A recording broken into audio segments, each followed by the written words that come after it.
Perhaps we need some outside universal threat to make us recognize this common bound.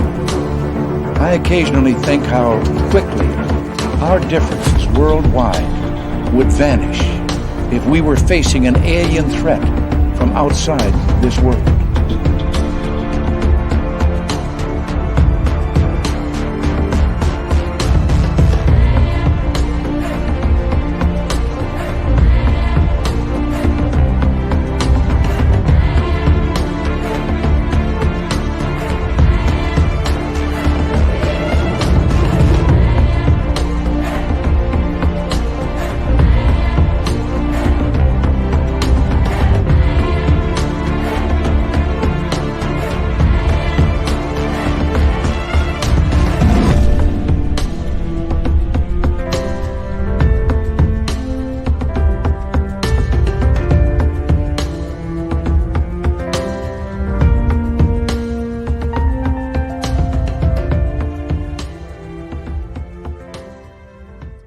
Good evening and welcome to Spaced Out Radio tonight. Happy 2023. My facial hair fell off on New Year's. It fell off, but I don't know. We're going to bring it back. This is just way too bulky for me. Way too bulky. I don't want to scare any of you, but yes, I am Dave Scott, sans facial hair. And tonight we have the spiritual warrior himself, the man who literally bench presses 550 pounds of demons per night, Bill Bean, will be with us here momentarily. Dirty Filth will be with us with some incredible cartoons. But first, let's say hello to all of you in our chat room tonight. We got Nightmare in the gold medal position. Race Fan taking home the silver with Penny Van bringing in the bronze medal tonight. Roy Boy, how you doing? Samantha Hazelwood Gray, Ann B, and Rui from Portugal. How you doing? Good to have you all here. Maggie M10 from Australia. Good to see you. Hi, D. Cohen from DC. Jeff Steve Garvey, he'll hit a home run for you. Brown Dwarf, nice to see you. Amy is back. Hi, Amy. And Amy will be signing autographs after the show. Line up to the left of the studio, if you don't mind, to the left of the studio. Hi, Nikki from Seattle. Monica, W. David Page, Mama Susan, good to see you all here. Hi, Bree G, how are you? Welcome back. Sugar Britches and Jessica, good to see you. Sensational Sherry is back. Sensational Sherry will be signing autographs after the show as well. Line up to the right of the studio, if you don't mind, to the right of the studio. Corey Cole and Millennium, good to have you both here. Midwest Night Watchers, thank you for joining us. And Dirty Filth, Shiro Sounds, Be the Arrow, nice to have you all here. Hello, the Mac Geek, thanks for coming on in. As we continue on with our roll call in the chat room so far. Gansfeld Files, good to have you here. Hi, Silent Listen. Noble Patrick, good to see you. Pam Harris, thanks for coming on in. I am Pam, by the way. And Pixie Lara, nice to have you back. Paramarv, Space Daisy, thank you for joining us. The lovely Kira, happy 2023 to you as well, my friend. I did email you back, by the way. Let's see here. Doug Shelby is here. The Doug Shelby has arrived, which means we can officially start this show. We have My Flock. Good to have you back. Davey, what's happening, my man? Thank you for coming on in. And Kurt M., good to see you. James Weston and Mr. Catfish, thank you for joining us. Hi, Dark Protocol. Nice to have you here as we continue on with roll call. Wolverine, good to see you, my man. And, yeah, I know, guys, it looks hideous. I'm reading your comments right now. Don't try and cover it up. This shouldn't have happened, but it did. And now you can see my double chin all nicely there. You're all going to be focused on that. So I'm going to be doing a lot of this tonight. No, I'm kidding. I'm not that insecure. Search and Destroy and Road Flare. Road Flare, welcome to SOR chat. Spencer, thank you for coming on in. And who else do we have here? We have Kevin, TMI, Digger Dog. Thank you for joining us. Hi, Sandra. Hi, Sandra. Hi, Sandra. Aussie Rob, how's them ham hocks in Australia, man? Let us know if you don't mind. And Lily Pond, good to see you. And we're going to start the radio side here because we want to make sure that Bill WD-40 can get into the chat room there and lube it on up for us so we have a smooth show sailing. We got a great show. You know what? It has been 8 years. 8 years. Like literally, Bill Bean was one of my first guests ever on Spaced Out Radio back in December of 2014. And for some reason, we just never brought him back. But it's time. And when I saw him on our list, I was so damn excited. So excited. Because, I don't know how sometimes a name just slips through. And this one did. Super Chat is open. It's a wonderful way to support what we do on this show on a nightly basis. So if you want to, go right ahead. You could be the first of 2023. We have 30 seconds before we're going to launch here. Digger Dog, good to see you. And Penman, right there. Robert Lamoth, good to see you. And we're almost ready. Hi, Jenny. How are you? Nice to see you. Super Chat is open. Our store on our website is open as well. Cat Chaser with the first Super Chat of the night. Thank you, Cat Chaser, for kicking off the Super Chat this week, this month, this year. And for everybody else, let's do this thing. Get your horns up. Let's rock.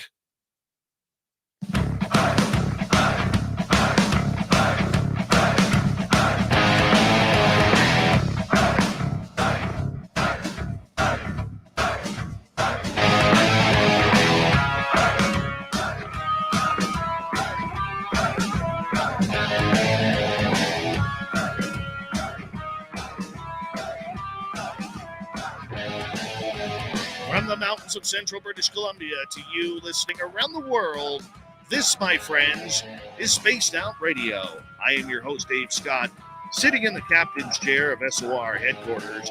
We welcome you to tonight's show on our terrestrial affiliates around North America, digitally on Odyssey Radio, TalkStream Live, and KPNL. All of our archives are free. Join us at youtube.com/Spaced Out Radio. Do old baby the favor, hit that subscribe button. You can follow us on Twitter at Spaced Out Radio, Instagram at Spaced Out Radio Show, and on TikTok at Spaced Out Radio. Our website is spacedoutradio.com. We have a plethora of features for you. Rock out Bumblefoot, read the news wire, check out our swag as well. Tonight's show is brought to you by Chive Charities. Help make the world 10% happier by visiting Chive Charities today. You can find them on our website. We got a power show for you tonight. World-renowned exorcist Bill Bean talks exorcism and demonic forces. Then in hour number 3, we head to the swamp with another spooky story from Swamp Dweller. Tim Senor will be back with the UFO report in hour number 3 as well. It's been over 8 years. 8 years since our guest tonight has been on Spaced Out Radio. When I first started this show, I was looking for some of the biggest names that I could find, and Bill was courteous enough to actually come on the show and give a new guy a chance. And sometimes names fall through the cracks, when you start getting into topics and focus on UFOs and a lot of other stuff that we do here on Spaced Out Radio. But when I saw his name on the schedule, I was absolutely thrilled. Absolutely thrilled, because Bill Bean is one of those genuine human beings. He is a fantastic person who, if he saw somebody cold walking down the street, he's the type of guy who gives the jacket to somebody who's cold, or the toque, or the beanie, or the gloves, or whatever. That's just his nature of the man that he is. He is a world-renowned exorcist and spiritual deliverance minister known as the Spiritual Warrior. Bill has helped thousands of people across North America, along with other countries, like 54 of them. Bill Bean's Spiritual Warfare Deliverance Ministry addresses anything from curses, blocks, attachments, obsession, and oppression to possession by demonic spirits. He is also an internationally known author, lecturer, and supernatural expert. To have him back on Spaced Out Radio, we are so lucky and blessed.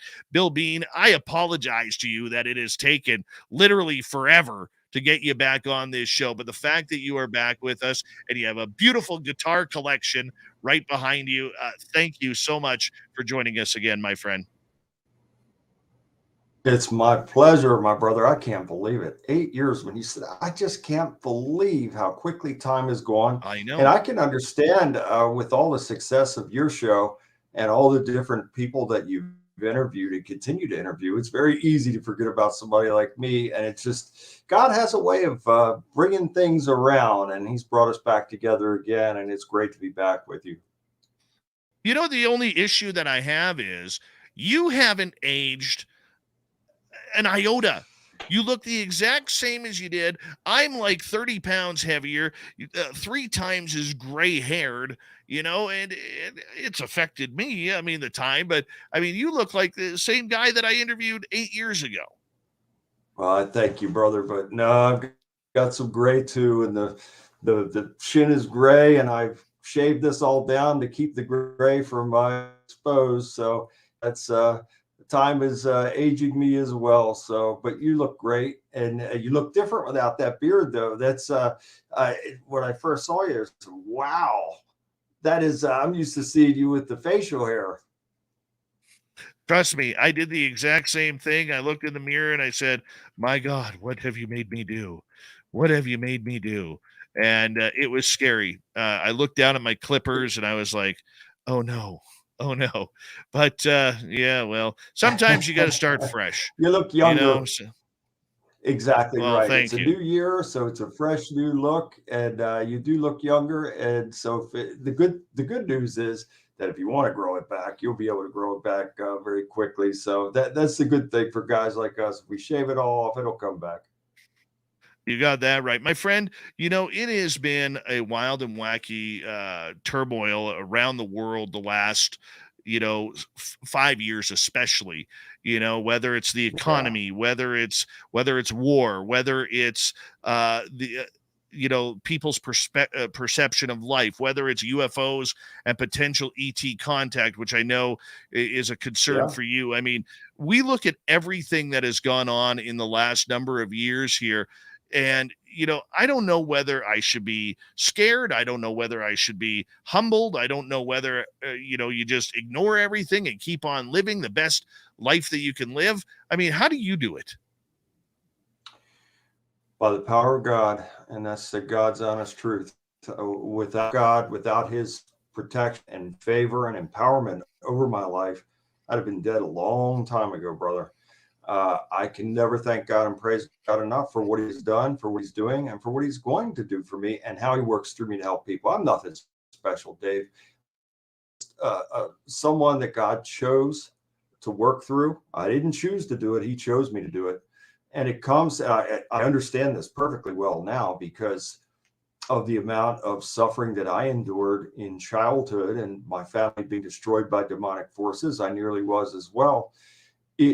Looking at it now, it makes perfect sense because I had to be in a position of suffering in order to be where I'm at right now. God working through me to help people because I can relate and people can relate to me. I know what it's like to suffer, and I take the sufferings of others very seriously and very personally. So, in the beginning, when God chose me to do this, I thought, no, no, God must have a sense of humor.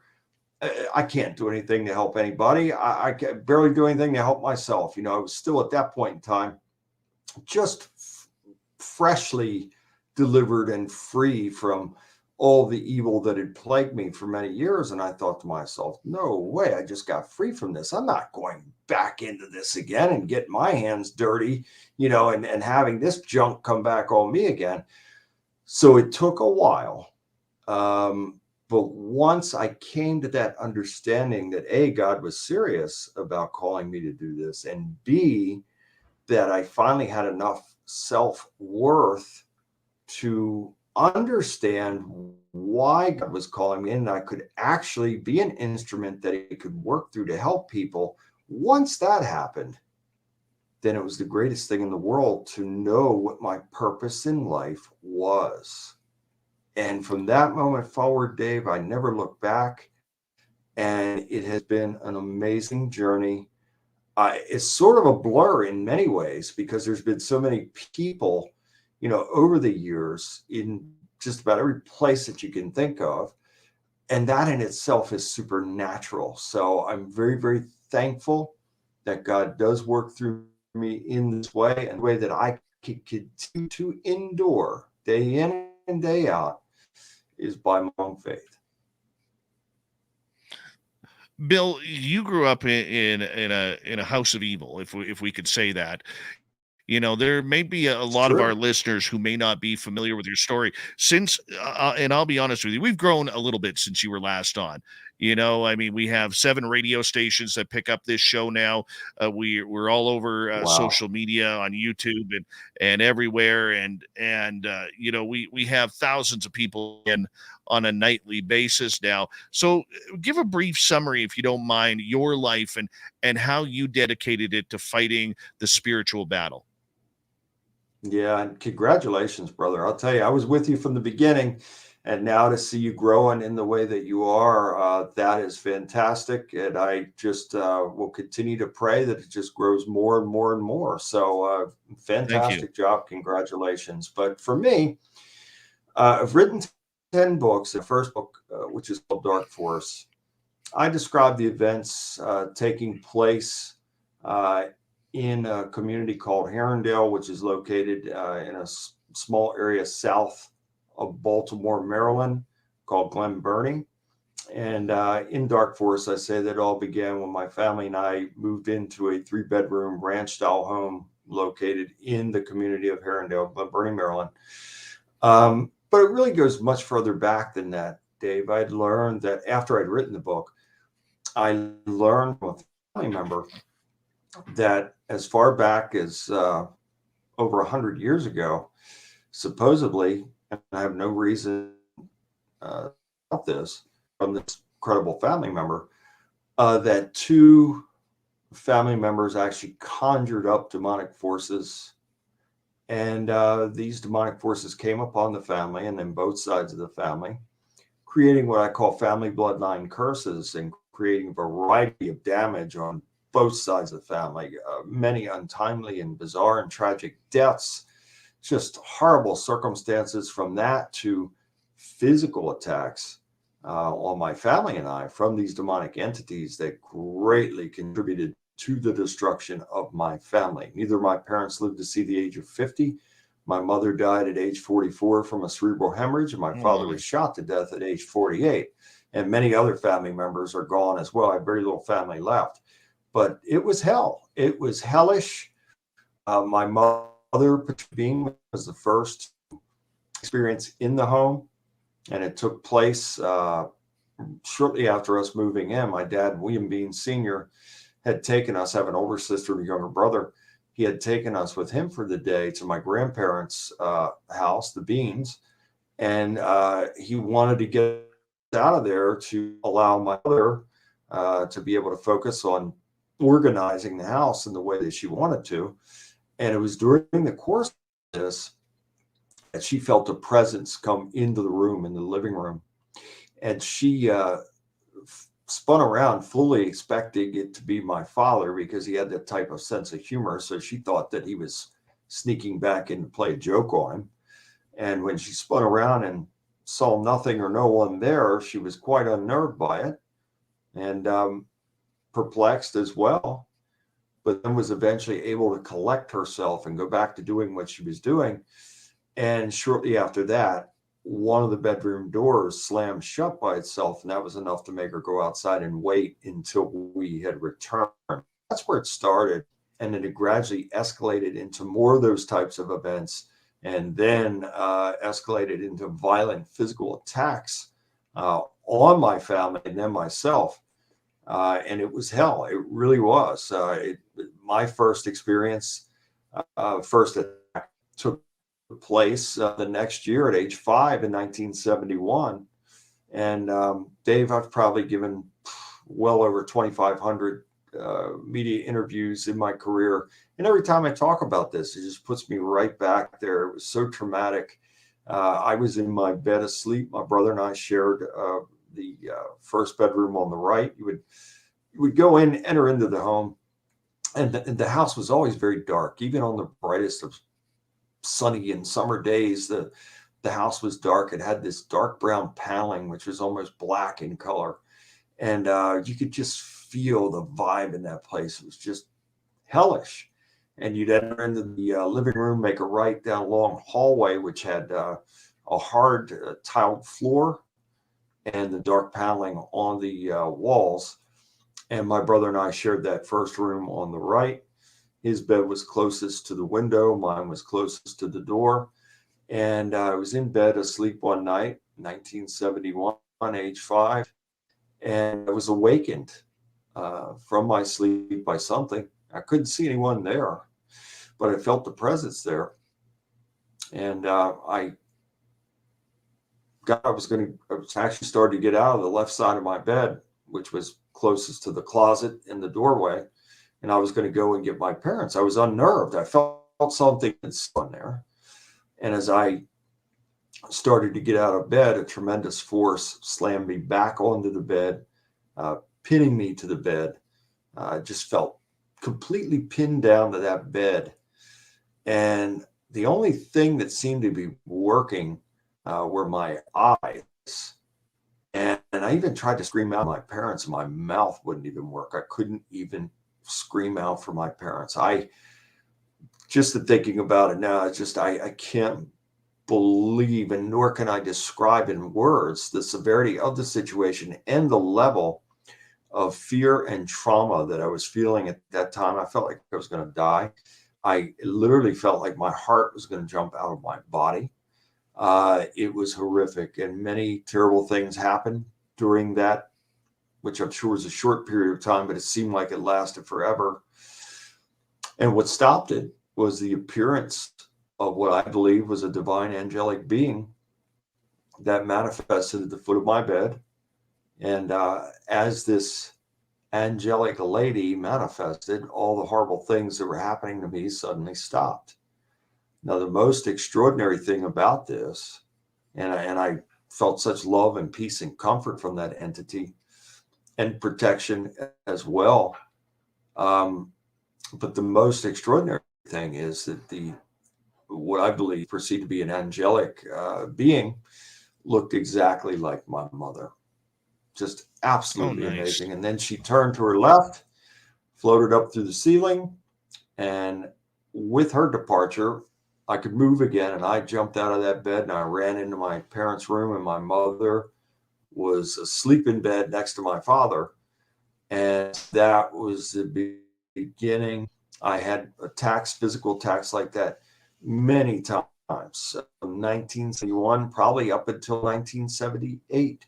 And my mother suffered far greater than I ever did. She had horrific demonic physical attacks, which began in 1975 after the departure of my father, William Bean Sr., and lasted up until the time of her death in 1981. So it was hellish for everybody, Dave. It truly was. I gotta ask you, I mean, did you just live in a demonic home? Was there, because we tie it into the paranormal, where a lot of people are out there ghost hunting, was this just an angry ghost? Was it demonic? I mean, what was it that was, chasing your family down? Yeah, in retrospect, looking back on it, I think that it was demonic entities that were conjured by those two family members that came onto the family. And I think that they led my parents to that place, that home, where evil was already present and manifest. And as a matter of fact, I didn't realize it at the time, but years later, when I started coming out with my story, I had people from that area and neighborhood contacting me, telling me what happened in their homes. And then furthermore, in the year, I believe it was 2014 and 2015, I went back to the area as the spiritual warrior and actually engaged in spiritual warfare, binding, rebuking, and casting demons out of other homes in that area. So it sort of came full circle, but that area is a very strange area, and many bizarre things have happened in the area over the years. There is a large and deep ravine located behind that house, behind the backyard, and it stretched for several miles.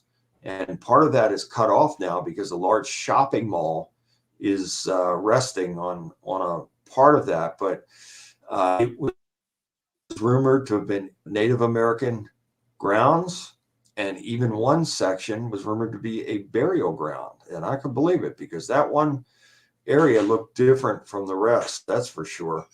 And people did report seeing Indians in their homes and on their lands. And I had one bizarre dream that I'll never, ever forget. I was probably, I want to say 7 years old. And in the dream, I was a soldier, Civil War, on a horse. And this Native American was on a horse that came up behind me and shot me in the back with an arrow. And I actually, when I woke out of that dream, I felt something come up in my mouth. I'll never, ever forget that.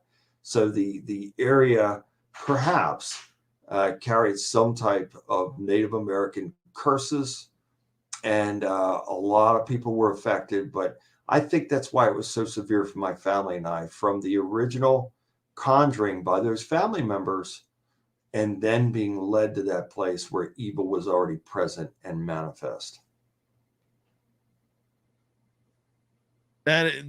So was your family a highly religious family at that time, or were you non-religious, agnostic? I mean, did you believe in God? What was going on at that point? As we got about 3 minutes to go before we go to break. My parents believed in God, but we didn't have a faith-based background. We were not baptized. So that's pretty much, and my dad was like a man's man. He was in charge of everything. And he suddenly found himself in a situation that he couldn't control. And that confounded him so much, Dave, that, and I'm not making excuses for my dad. He was a great man who made a lot of mistakes. However, I think, being in the situation, not being in control of the situation, and these supernatural things taking place, it really, he just checked out and escaped reality by becoming a raging alcoholic who regularly physically abused my mother terribly on many occasions. So I know we're coming up on a break, and we can continue if you just stop me when you're ready, and we could continue this. But that was hell in itself, that my dad, someone that I saw as a heroic figure, had suddenly turned into this raging alcoholic, and he was severely beating my mother the years of 1973 and 1975 on several occasions. And I can recall being 8 years old, running out of the house, having to get the police called on my father because he was just killing my mother. I mean, these are, and furthermore, I believe that when a person is under the influence of alcohol and or a drug, the frequency and vibration of that person is lowered. They're wide open and vulnerable for demonic attack. And so those demons will come in and just aid and abet and just contribute to the level of torment and destruction. And I think certainly that's what was taking place in my father's case. I mean, you know what you're saying sounds so familiar to my father and his father. My dad growing up in the farmlands of Alberta, Canada here, and being of Ukrainian descent, you were looked down upon, almost like the peasants of the farming lands. And my grandfather took that very, very seriously, and he drank a lot because of it, and the violence towards my grandmother and everything. And my grandfather, the story goes, the family legend goes that my dad kidnapped my grandmother one night while my grandfather was in a drunken stupor. And 3 weeks later, my grandfather showed up on my parents' driveway where my grandmother was. And now this is in British Columbia. So he drove 14 hours to get there. And my dad had it out with him. And apparently, my grandfather held me for the first time. I was only a couple weeks old. And from that moment forward, my grandfather never took another drink. He quit right there after holding Praise God. And isn't that wonderful? So That's I never saw that story. Never saw the other side. But Bill, I'm going to get you to hold on right there because we are going to go to break here at the bottom of the hour. When we return with Bill Bean, the spiritual warrior, what's an exorcism like? How do we know if we're possessed? Spaced Out Radio.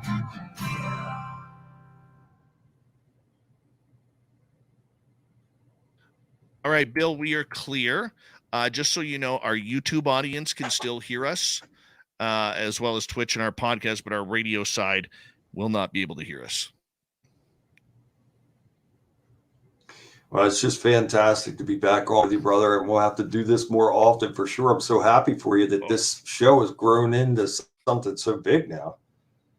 You know what? It's I don't know whether it's determination and hard work or just sheer naivety and stupidity, but we've continued to break the mold. You know what I'm saying? I think it's great, and certainly your hard work has paid off, and it's just amazing. And I looked and I saw some of those numbers. I said, "Wow, it's absolutely amazing how you've grown this into." Most people can't do that. It's just so that must take a lot of hard work and tenacity to grow it into something like this. You know what? It's well, coming from a media background, I didn't know anything different. And I don't know what podcasting is. I mean, I know now, but back then I didn't know what podcasting was, you know, Yeah, and I don't have a problem with uh podcasters or anything like that. Hey, the more people that want to spread the message, the better. But a lot of it is, I hate to say, amateur, but it's amateur. We try to do something that's a little bit yeah. different. You've got this, on the level with the coast to coast or something like that. I mean, you've really grown this into a major legitimate show to where it's very impressive. Thank you. It's been hard work, but we got a great team of volunteers behind us, and they push me. The audience pushes, and when you gain trust of the audience, like we've been fortunate to do, they push you to be better, and they push you to change. They push you to with your questioning. They push you on everything, and that's what they need to do. They need to be able to push us, and we need to be able to respond. And it's Yeah. worked. I mean, we're not where we want to be yet. I would say we're probably and we're working on our business plan now, but we're not where we want to be yet, but we're close. And we just gotta keep You focused, will be. and focus is the big one. You absolutely will be. Yep, there's no doubt in my mind. You'll be right where you want to be. Pray that that's right where God wants and needs you to be, and I just hope that it continues to grow more and more. I'm not 8 years ago. Come back, that's for sure. I look back with you again after this. That's for sure.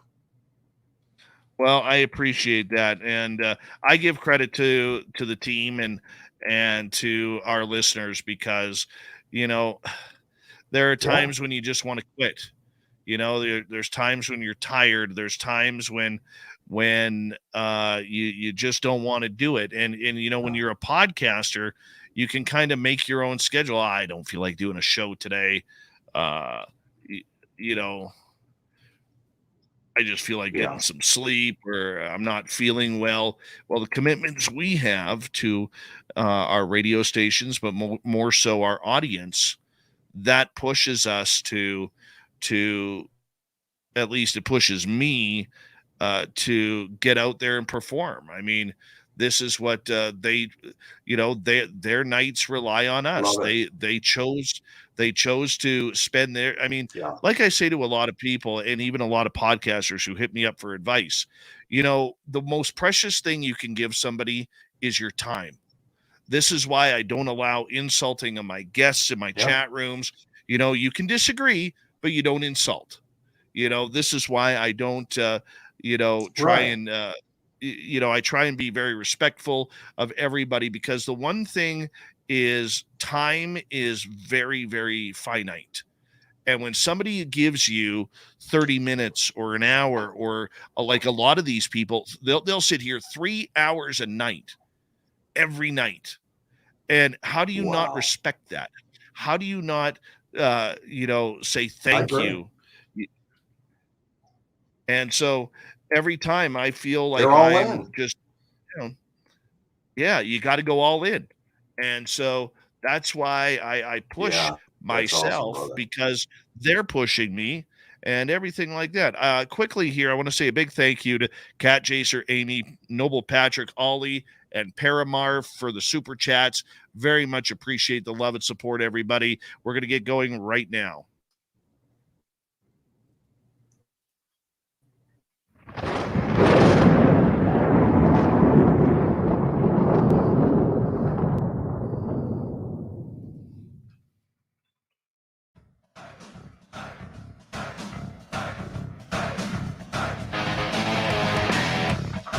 Second half hour of Spaced Out Radio is now underway.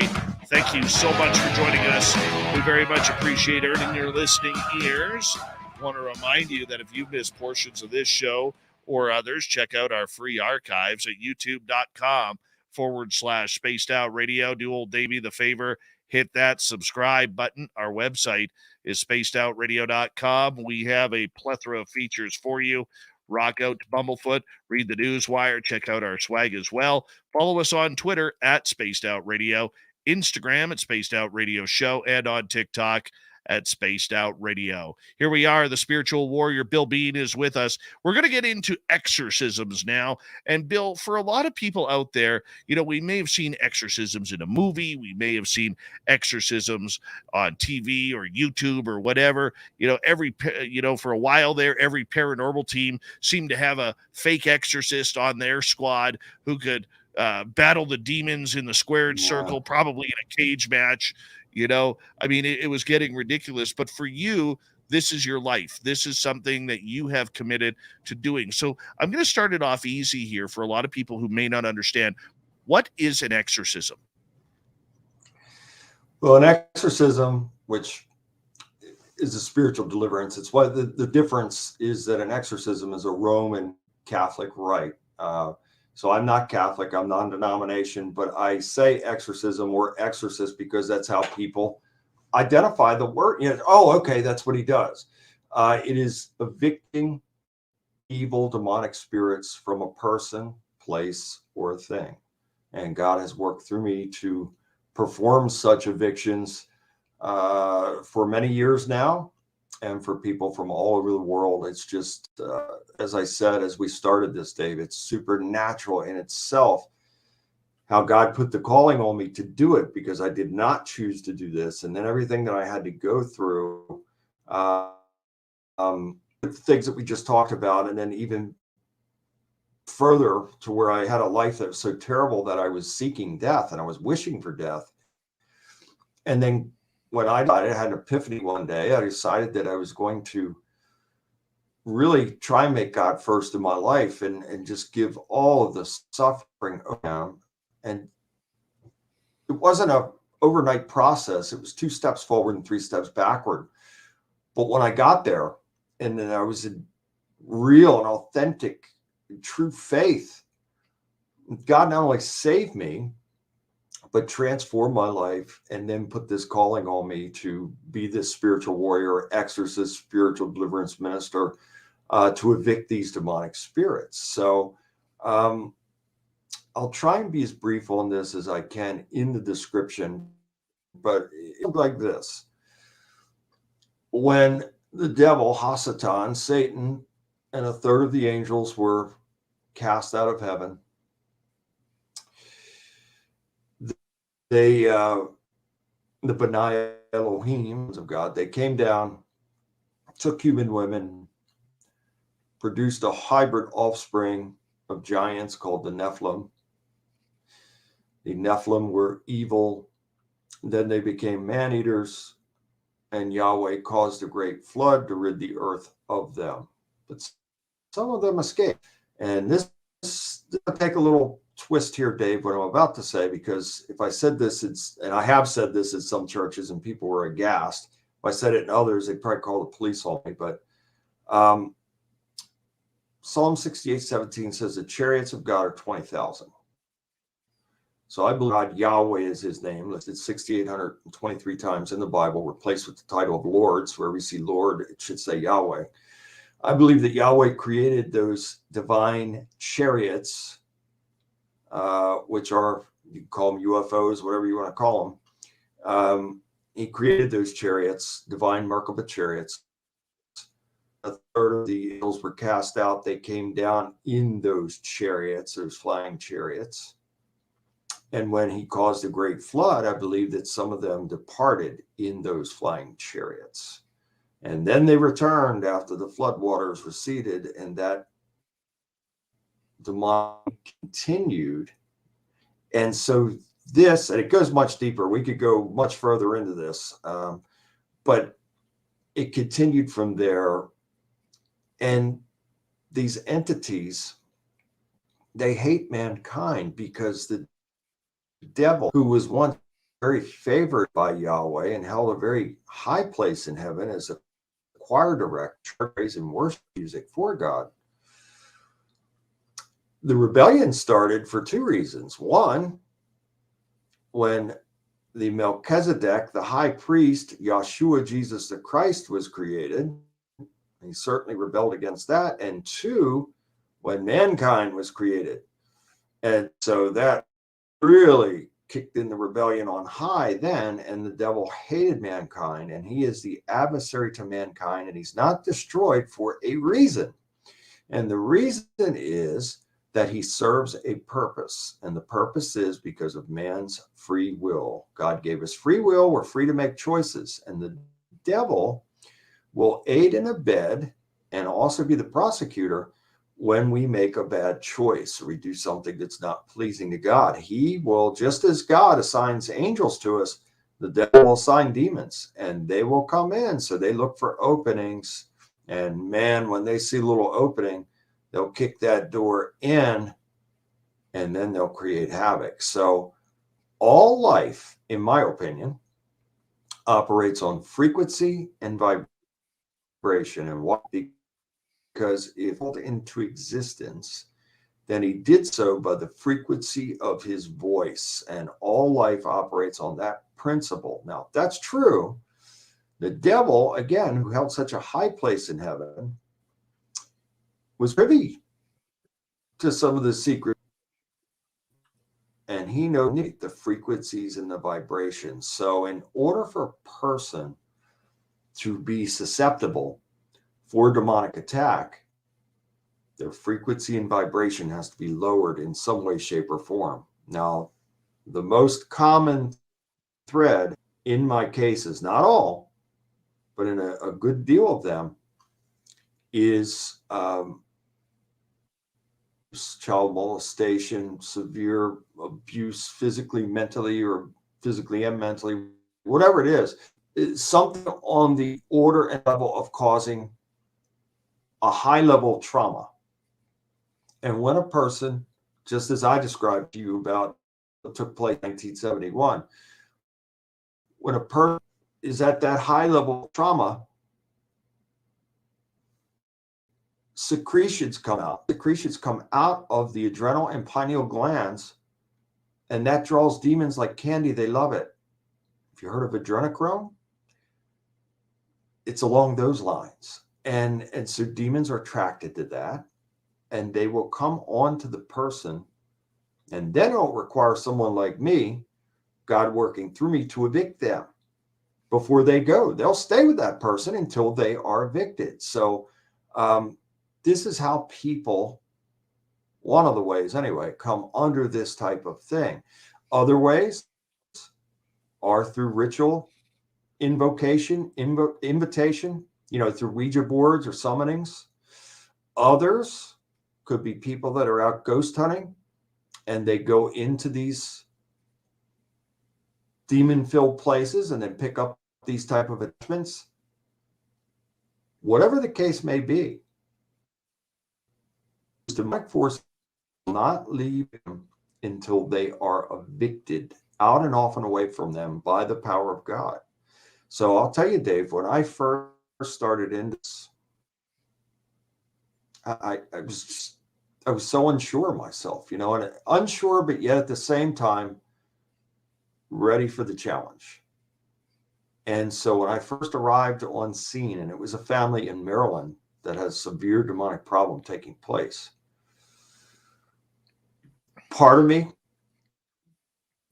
was on high alert, and yet another part had blessed assurance that this is what God was calling me to do. And it was the greatest thing, because for the first time in my life, I felt like I had a purpose, and I felt like, wow, this is what I'm supposed to be doing. And from that moment forward, thousands of people later, I never looked back. And the more I did it, like anything, the more confidence that became instilled in me, and the more faith, the closer I drew to God. My faith was strengthening and increasing. And so I also spent, prior to that, 4 years in serious biblical studies, ancient history, ancient religion. I became a non-denomination minister. And so, I really, by putting in that time and that amount of study, that also helped me to build my confidence that, God actually worked through me to help these people. But from that first time, the family in Maryland, I never looked back. I just continued forward, and it's just, God has just continuously sent a flow of people to me for this spiritual help. Even tonight, I had 2 sessions before this show tonight. I am busy every day. I help people from all over the world. I get contacted. I can't even have my ringer on my phone anymore. When you called me, I just happened to look over, sitting at my desk. I happened to look over and saw my phone light up. The ringer didn't ring. I can't have the ringer on anymore. So many people contact me for help. The texts never stop. The emails never stop. It's supernatural in itself also that I'm able to sustain this, because I traveled before COVID. I traveled for like 6 straight years nonstop. It was like being on a never-ending concert tour. And I traveled everywhere, and sometimes 2 trips a week. And I was so burned out and exhausted from the whole process that it was getting to the point where I was waking up in hotel rooms in some city. I didn't even know where I was. It took me a minute to realize where I was. So that in itself, I praise God for helping me to regenerate, because, then when COVID came, my travel schedule slowed down. I started doing a lot of sessions and/or phone. So it was a hectic pace that there's no way humanly possible that I could have kept up and sustained for the amount of time that I did. And I'm very thankful that I didn't have a heart attack or a stroke or just completely burn out to where I was losing my mental. So this is not for just anyone. I've had people offer me money to train them, and I turned it down, because if you are not called to do this work, then don't do it. If ever there was a disclaimer to say, don't try this at home, it would be for this type of work. Because once you enter into this arena, there's no turning around, there's no turning back, there's no going back. Because now you, by the power of God working through me, or whoever would be doing this, is certainly an enemy of the devil, because God is working through you to help free people. So it's very dangerous. I've been in many life-threatening situations throughout my life, and certainly throughout my career as a spiritual warrior. I have had people hand their guns to me and say they wanted to shoot me. Take it. I want to shoot you right now. Try to stab me, hit me, bite me, spit on me. You name it, Dave. I have encountered it, and then some. Why do you think people react that way? I mean, like I've seen people react to holding a door open for somebody, and they react with anger and vigor and vitriol. I mean, are we just in an angry time that has enveloped the darkness of humankind? Is that where we are, Bill? I believe so, and I'm sorry to say that, but I believe it. And my interpretation and opinion on this, and God did not tell me this, I'd be a liar if I said otherwise, so this is strictly my opinion. I believe that God is allowing the devil to have this time to really have control in the world. And so if that's true, then he's literally trying to recreate the world in his image, after his likeness, after his kind. And so therefore, if what I say is true, the world is upside down and backwards right now, and the devil's loving every second. That's his order out of chaos. Everything is upside down and backwards. That's his order. And so, in my opinion, the devil uses these henchmen that are a part of his satanic kingdom, call them reptilians, whatever you want to call them. They, in my opinion, again, take the orders from the devil and they give the orders to the power elite on this earth. So the power elite are taking direct orders from these underlings, these entities that are taking the orders from the devil. And this is why our world is just upside down and backwards, because this is the way the devil wants it. So there's a frequency and vibration that is being pumped out everywhere. And it is designed to lower the frequency and vibration of people and to make them angry and to make them negative in general, to where they are just... look at some of the things that are taking place in our world, especially in America. You know, some of the craziest, most wicked and heinous things that you would imagine. If 8 years ago, we wouldn't be talking about some of these things. 8 years ago, they're taking place now. You just look and, you know, say 8 years ago, things were starting on the decline, but not to this level. And now it's almost like 24/7 instant news that something happens somewhere. It's just continuous, and the devil's loving every second of this. So people are, whether you want to say they're under a spell, and perhaps the spell is the manipulation of frequency and vibration, which is having this negative adverse effect on them. So the idea that we may be encountering more evil, more paranormal and supernatural, I want to get into the aliens thing in the next hour, because I know that's a big one for you as well. Do you think that more people are allowing the evil in themselves? Do people even know that this is even happening? Most people don't. They're so oblivious. People that now, Dave, and I'm sorry to say this, and not everybody, but by and large, people are looking for someone to show them the way. And there are plenty of those types out there that will do that. And they're always good people. And so people led and governments on the earth, they're not being told the truth. And I think that the biggest piece of this puzzle is a blatant attempt to separate mankind from God, to create that level of distortion. And when you do that, and they know this, when you do that, then you could buttons per each person to get them to where you want them to be, and that is under control. I'm sorry to say that, but I believe that's exactly what's taking place. Yeah, and the reason why I ask that is I find a lot of people these days, myself included, Bill, we're running away from organized religion because, we've, at least I'm going to speak for me here for a second. I'm a believer in God. I'm a God guy. I'm a Jesus guy. But I would never, ever walk into a church, because the hypocrisy that surrounds today's religious leaders is very tough for me.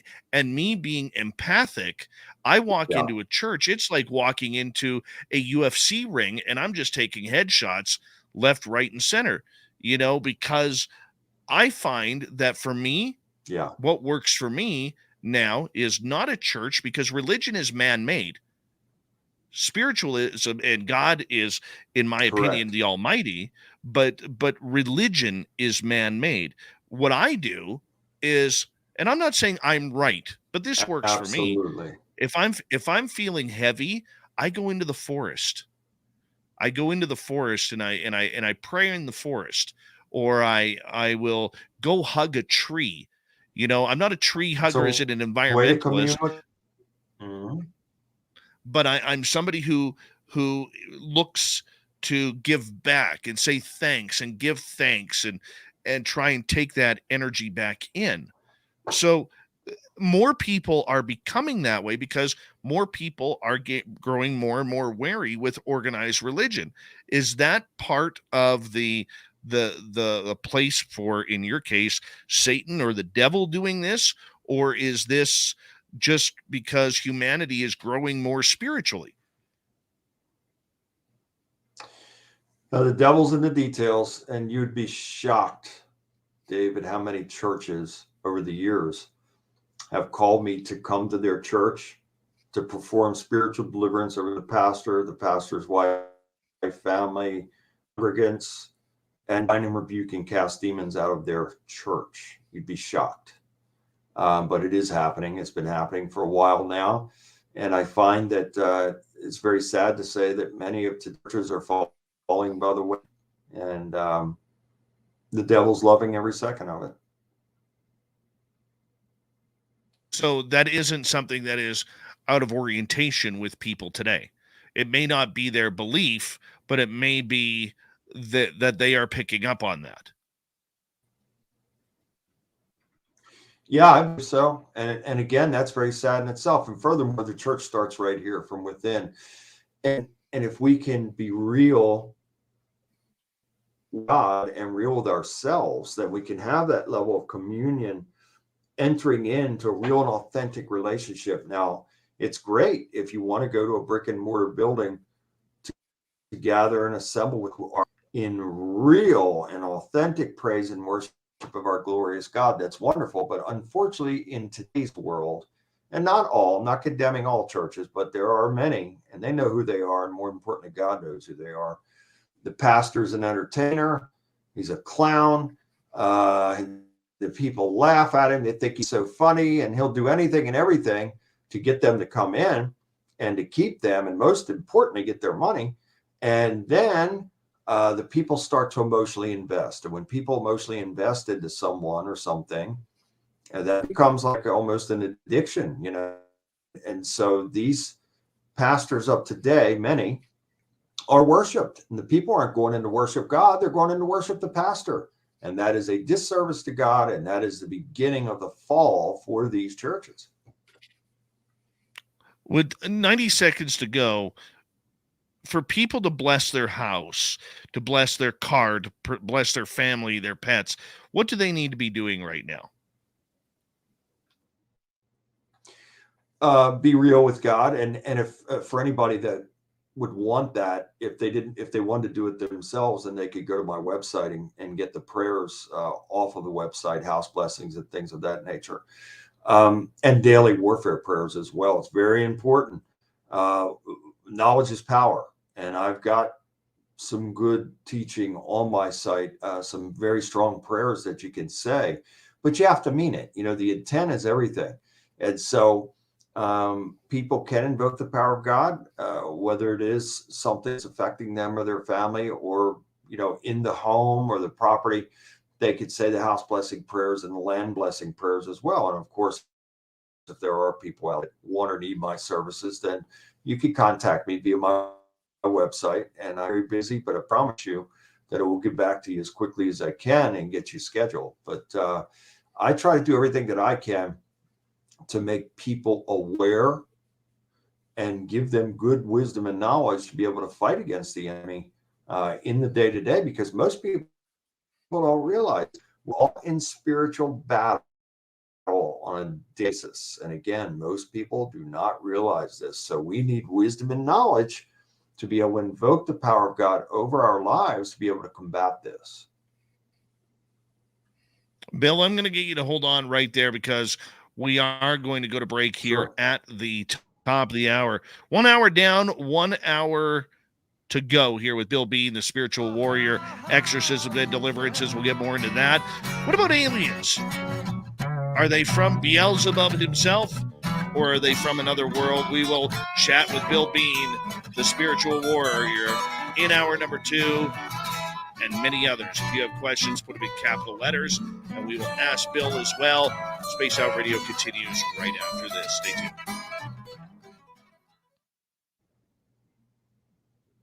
That's awesome, Bill. Thank you.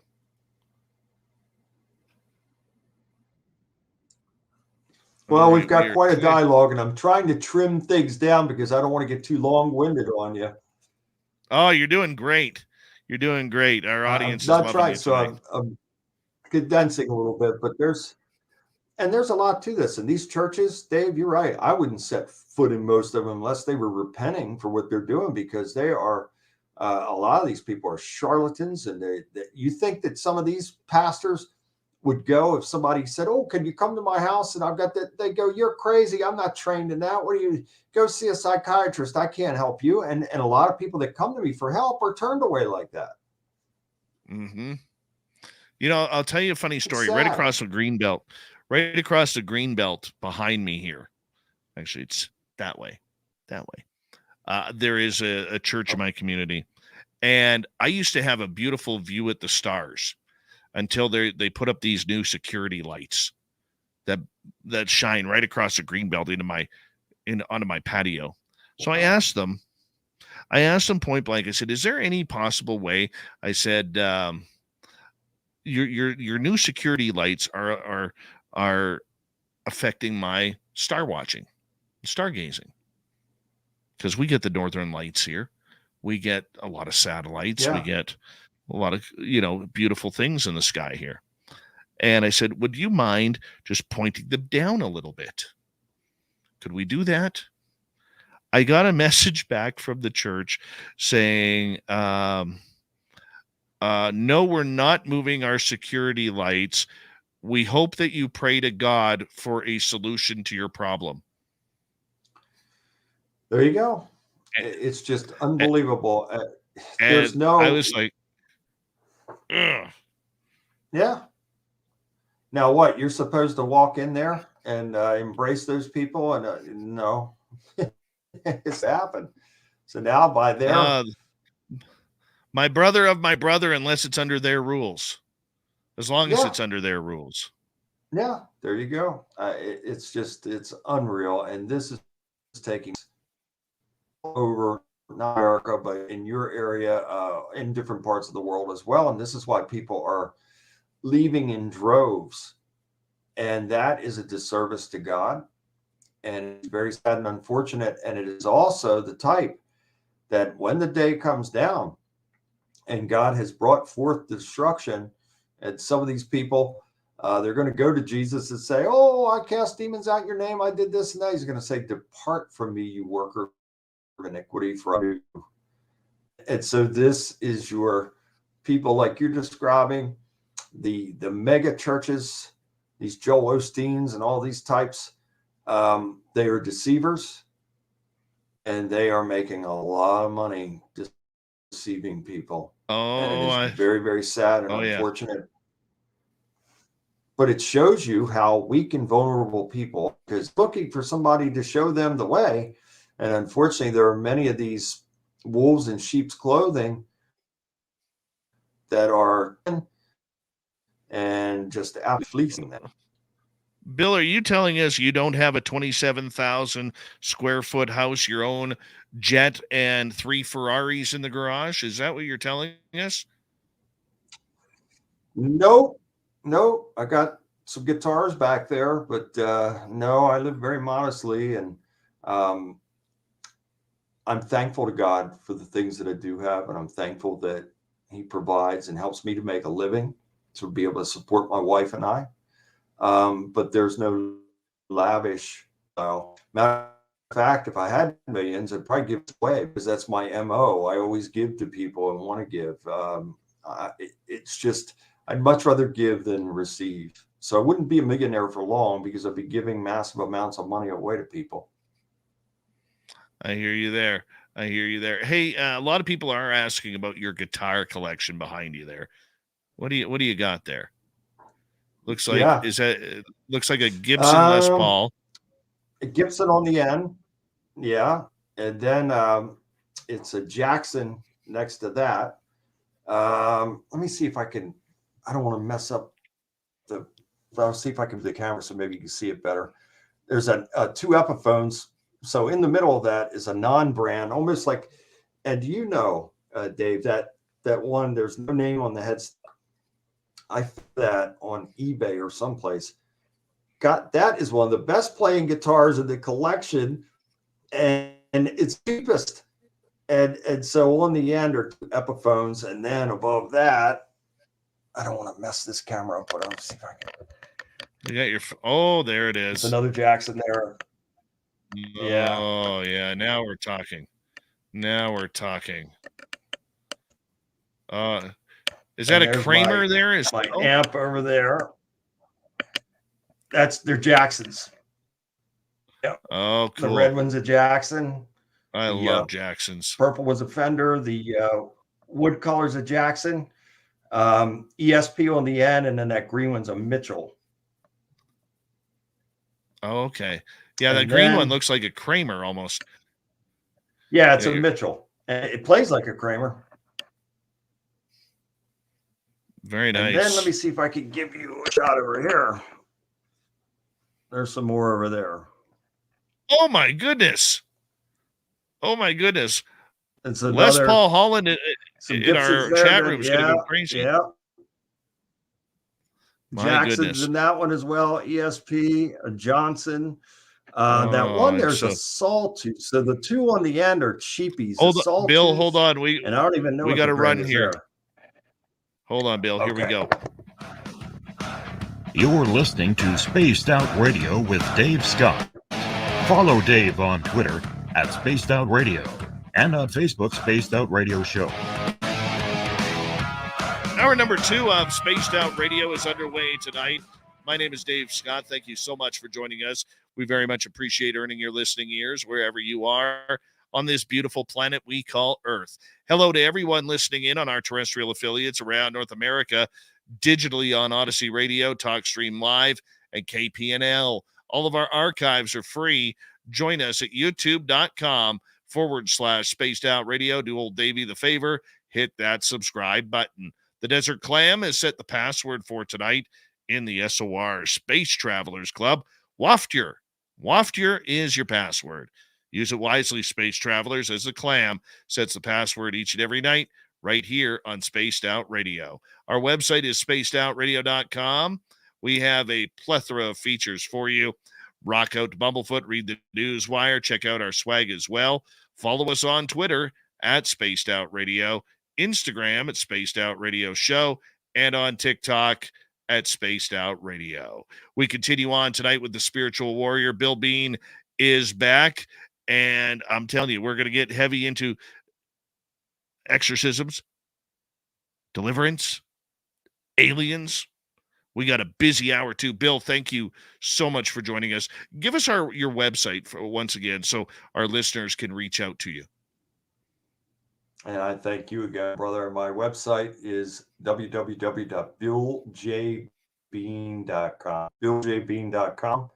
And you can email me, contact me directly from the site, and I'll get back to you as quickly as I can, or my assistant, Melinda, back to you. All right, let's get into, we talked about what an exorcism is in the last half hour. You have been a part of some of these. What is that like? Can you tell us a story of one that you took? I could tell you many that come right off the top of my head, but the first time that I was involved in an exorcism took place in the 80s, and that was before I was this spiritual warrior. So my story was continuing, and a loved one had come under demonic possession for 20 days, and a Catholic priest was called in, and I ended up actually assisting, and I was not the spiritual warrior then, but for assistance in that exorcism. And the family member was finally free from it after 22 days. You just wouldn't believe some of the things that happened there, Dave.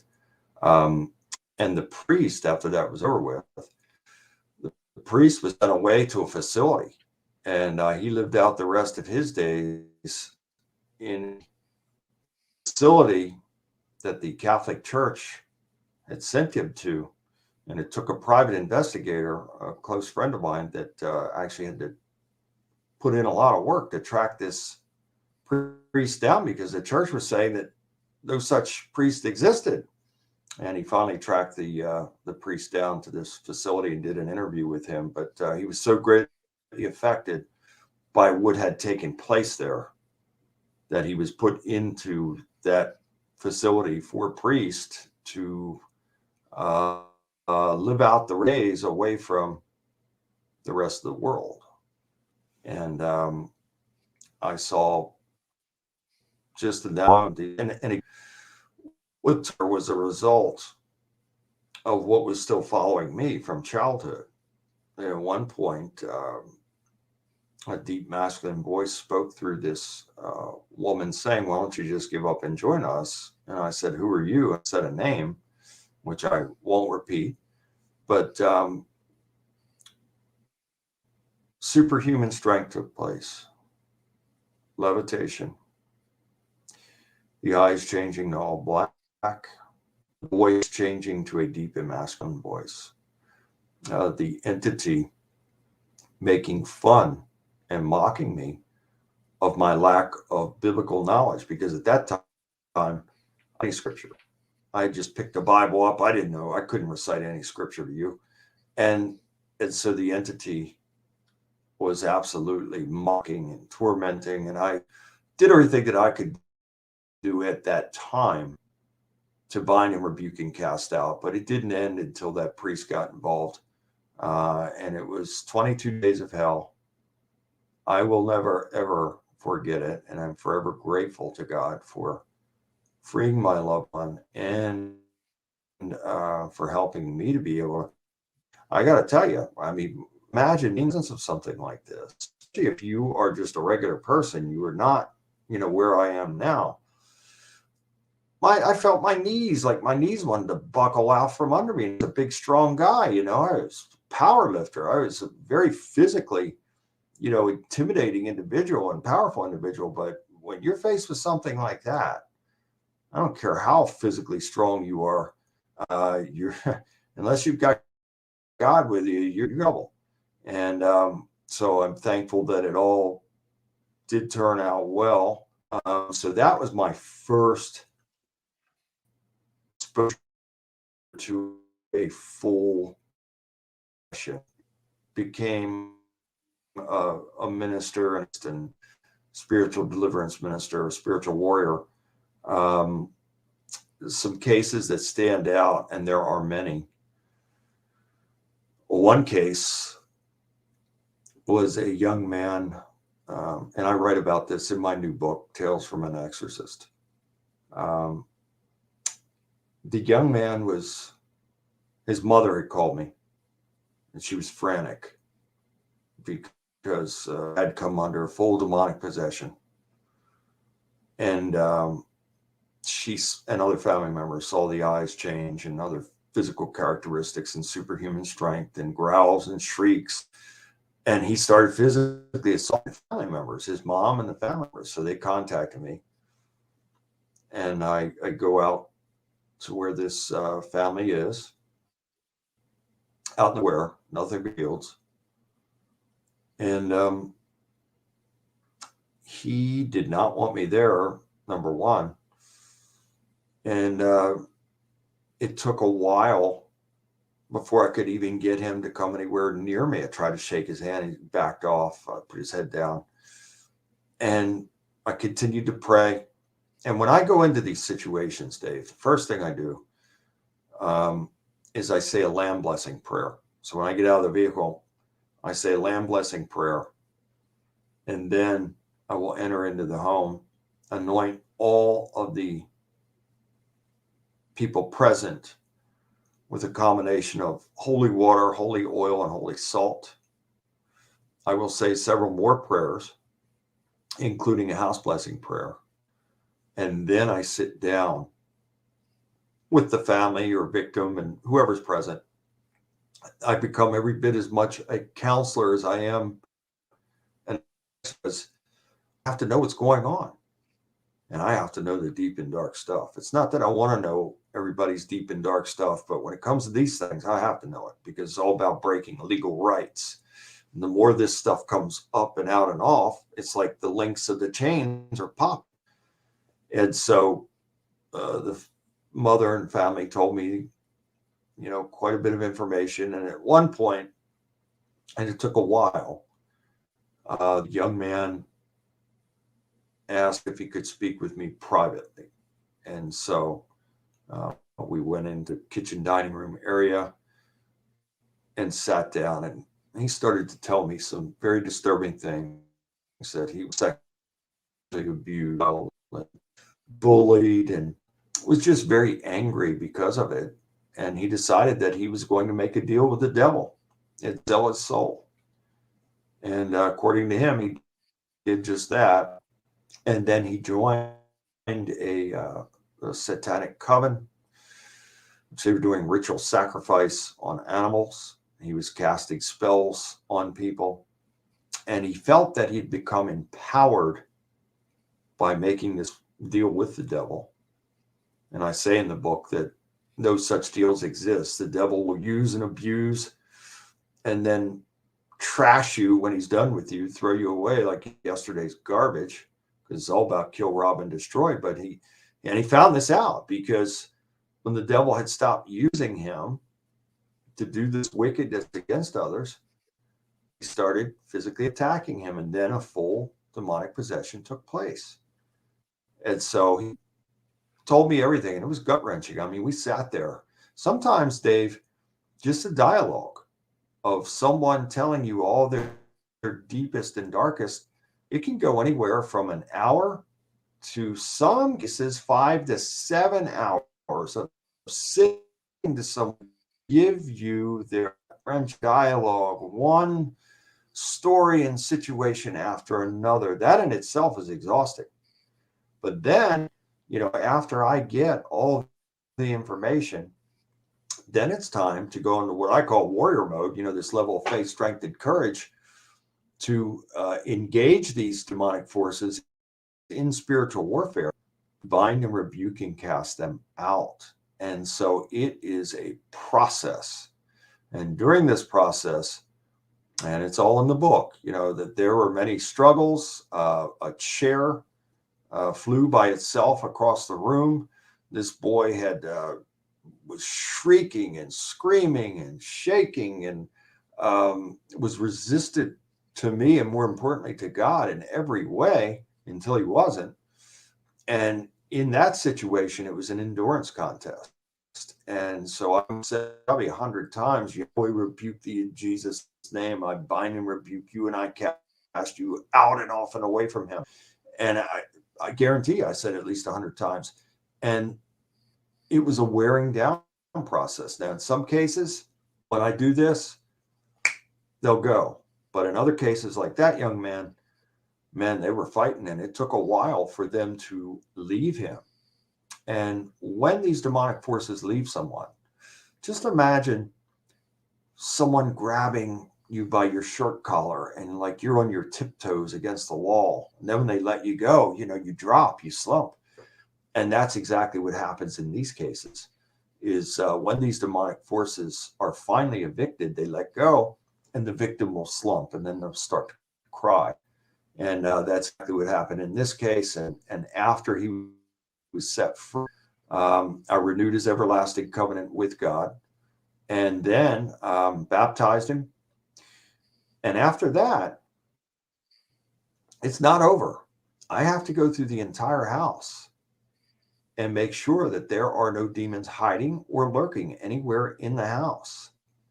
And in this case, I went through, and then after that was over with, we went to his room, and we got a big trash bag and put all of his daggers, all of his demonic paraphernalia, everything. We put it in a big trash bag,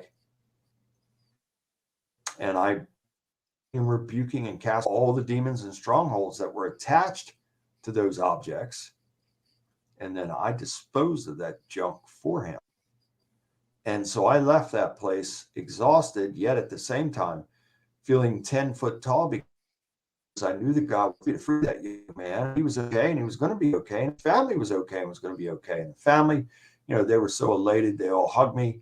It really turned out to be a wonderful thing, but it was very severe severe to the point to where now, my physical safety is in jeopardy here.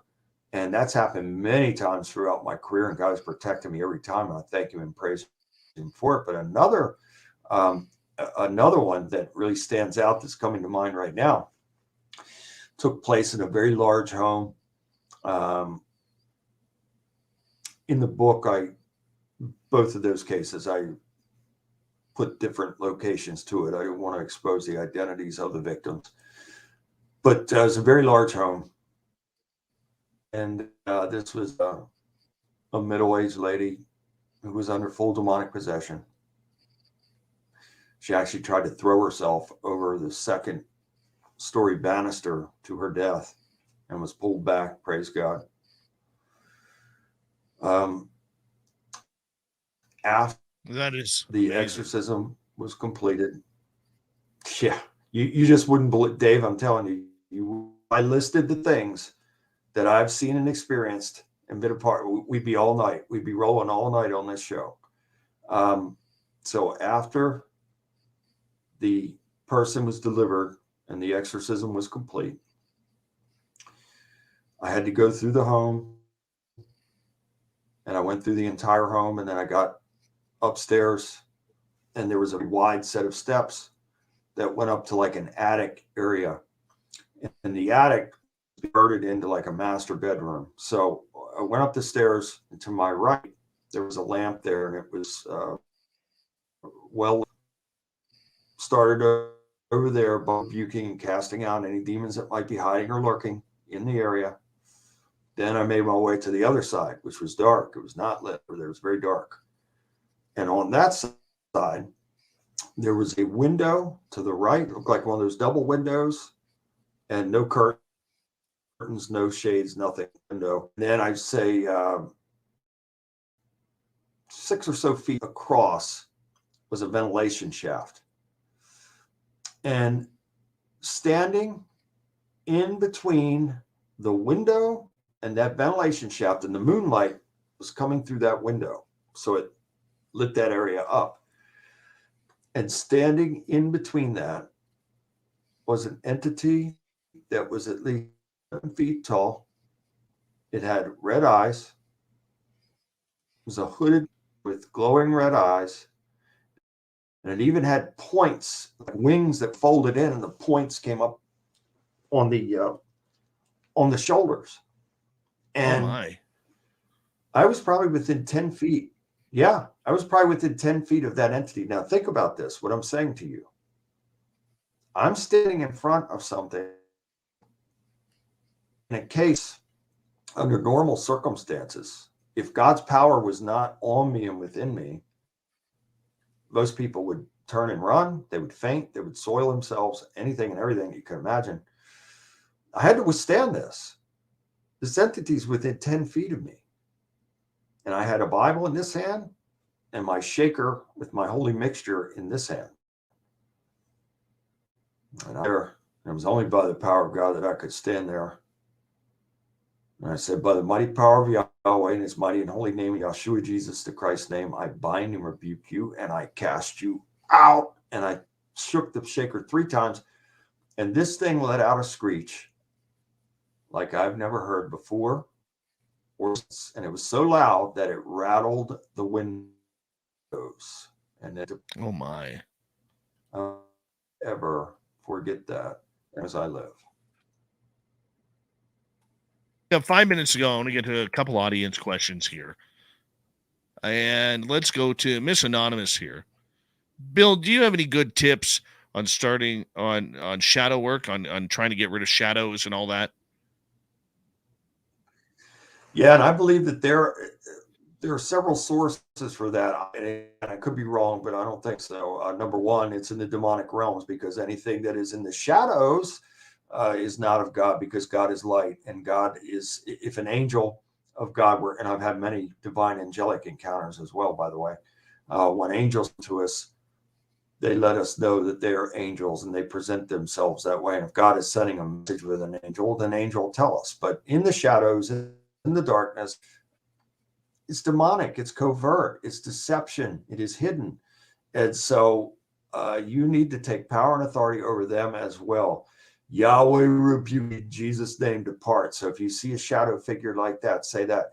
Now, I will say this, in more cloak and dagger terms, it is quite possible, because I've done research into this and I've had many experiences with UFOs and government agencies and track things of that nature, surveilling me.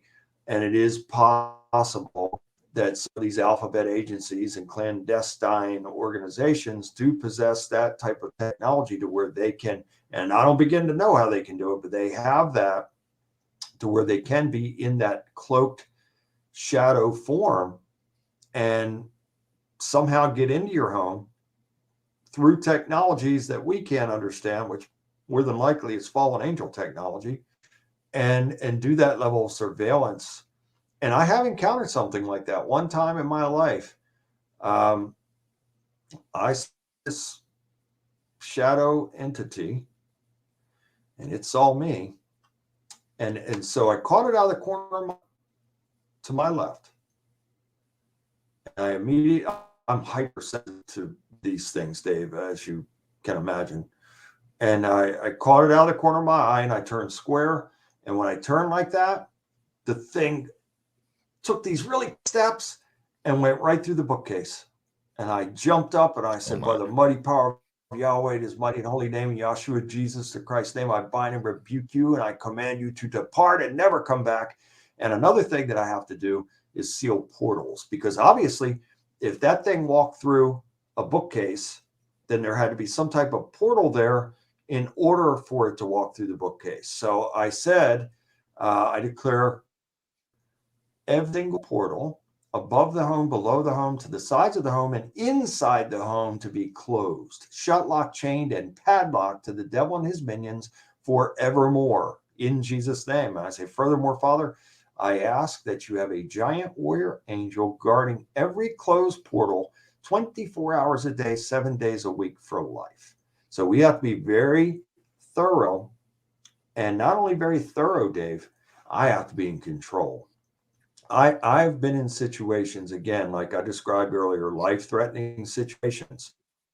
It was to help me to overcome that, but I had to remain in control as well.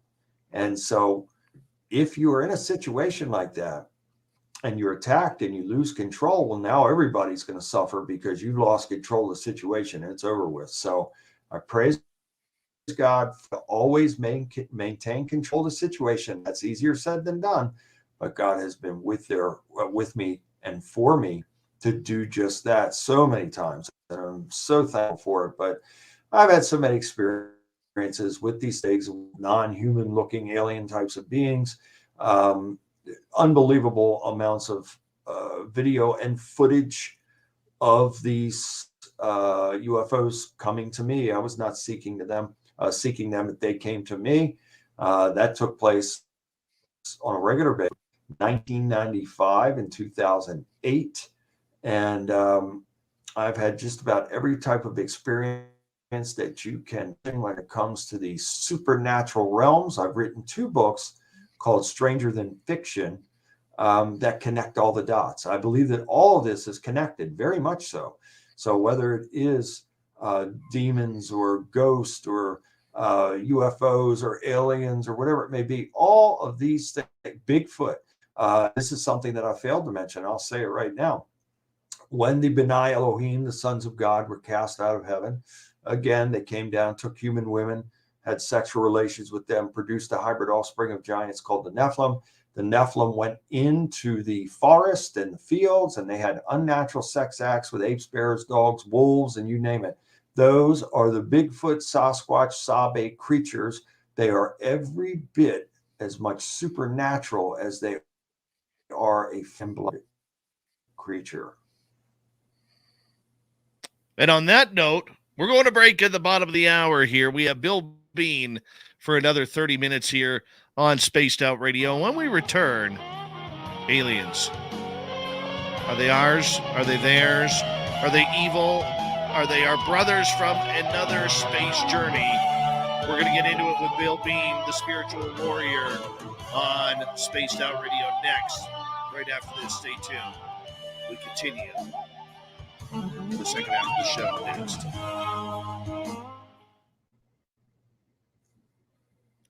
The Sasquatch. You caught me off guard with that one, man. You caught me off guard with that one. Yeah, and it's all true. I've had those experiences with them as well. And in a lot of the cases, not all, but a good amount, the people were having the demonic hauntings and all these things and the UFOs and the Bigfoot involved in the cases. One case in Maryland, and stealing the chickens, the chicken coop, and the people had a land there, and the man of the house, he went into the woods and found all these crazy structures, found dung like he's never seen before. And this guy was a hunter and a military man as well. He never saw dung like that before. And they were hearing the whoops and the screams and everything back in the woods. And then I went into the woods when I went up there to perform the deliverance. I went into the woods where he described these things, and I saw the structures for myself. And I did a binding and rebuking and casting out. I said, look, you are scaring these people, and I command you to depart at once. Now, I didn't see them appear to me in physical form, but I felt them leave. And another time in Gloversville, I'll never forget it. It was 10 degrees, and the winds were howling. It was snowing. And these people had demonic problems on their property and also had a large amount of land.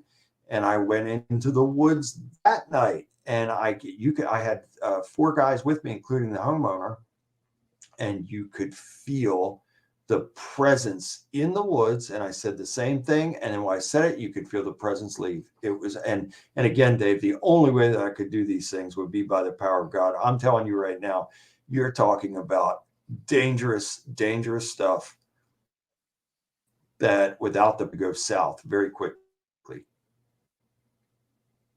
Well, I had a Bigfoot encounter back in October, and it was pretty impressive seeing him. He was about 10 to 12 feet. We found a couple days later, we went back, found the 16-inch prints. Oh, yeah. I will tell you this, though. Bigfoot doesn't scare me. What scares me is what is around it. We, in that location, a couple weeks previous to that sighting, in that same location, the minute we drove up that logging road, Bill, there was something terrifying up there. Like the dog man, or? I don't know. But the minute 3 of us had different reactions. I was driving, and everywhere I looked, I was seeing pareidolia of alien gray faces in trees, in the bushes, in the shrubs, all along the side of the road. And I'm going to send you a picture. Yeah. And exactly. We got up there. What you're saying lines up with something that I experienced. Yeah. Yeah. And when we got up there, my friend got a telepathic message to not take his gun out of the truck. Otherwise, something horrible was going to happen. So he left his gun in the vehicle, because we're in the wild. Okay. Like up here, Bill, there's a lot of animals that will kill you. We got grizzly bears, black bears, mountain lions, 1,200-pound moose. Okay. A lot of things that could kill you up here. And the energy was so intense, I wouldn't even let my son out of my vehicle. And I kept my vehicle running just in case. None of us left within 10 feet of our vehicle. Okay. And we have a big area where if anything came out of the trees, we could be in our vehicle within a second. Okay. Within a second. And like we even left the doors open. Like I've never done that, but that's how eerie it was. And then 2 weeks later, completely different, whatever there was gone. And that's where we saw the Sasquatch that night, about 100 yards from us. Like you, I have the 16-inch footprint right where I live now in Annapolis, Maryland. We're surrounded by woods. We've heard the screams, the yelps. Also, they left me a rock. Yep. It was like a potato-sized rock carved in a heart. And Yeah. I have video. I'm going to send you some photos, and I have a photo similar to what you're saying that has all of these other types of Yeah. faces in the photograph with the creatures. Oh, yeah. We only got about 10 seconds here. Thank you to all our super chatters tonight. We very much appreciate it. I'll give the rundown at the next half hour. We're going to kick off the next half hour right now, guys.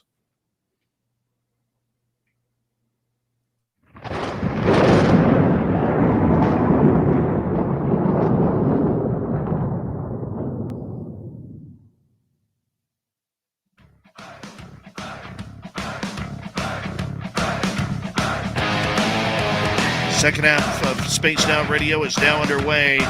Good to have you with us. My name is Dave Scott. Very much appreciate earning your listening as portions of this show or others. Check out our free archives by going to youtube.com/Spaced Out Radio. Do old Davey the favor, hit that subscribe button. Our website is spacedoutradio.com. We have a plethora of features for you. Rock out to Bumblefoot, read the Newswire, check out our swag as well. Follow us on Twitter at Spaced Out Radio, Instagram at Spaced Out Radio Show, and on TikTok at Spaced Out Radio. The spiritual warrior, Bill Bean, is with us until the top of the hour here. What a great show we are having here tonight, and we thank Bill for coming on in. BillJBean.com. BillJBean.com is his website. Bill, thank you so much for joining us, my man. No, it's my pleasure, brother. It's been great. And it won't be 8 years. I hope not anyway, before we get together and reconvene on your show. I guarantee it will be sooner than 8 years. Fantastic. I want to get into the aliens thing with you here because, you know, for a lot of people out there, they have had their own alien extraterrestrial experiences, whether it's with the creatures themselves or whether it's with UFOs in the sky flying around.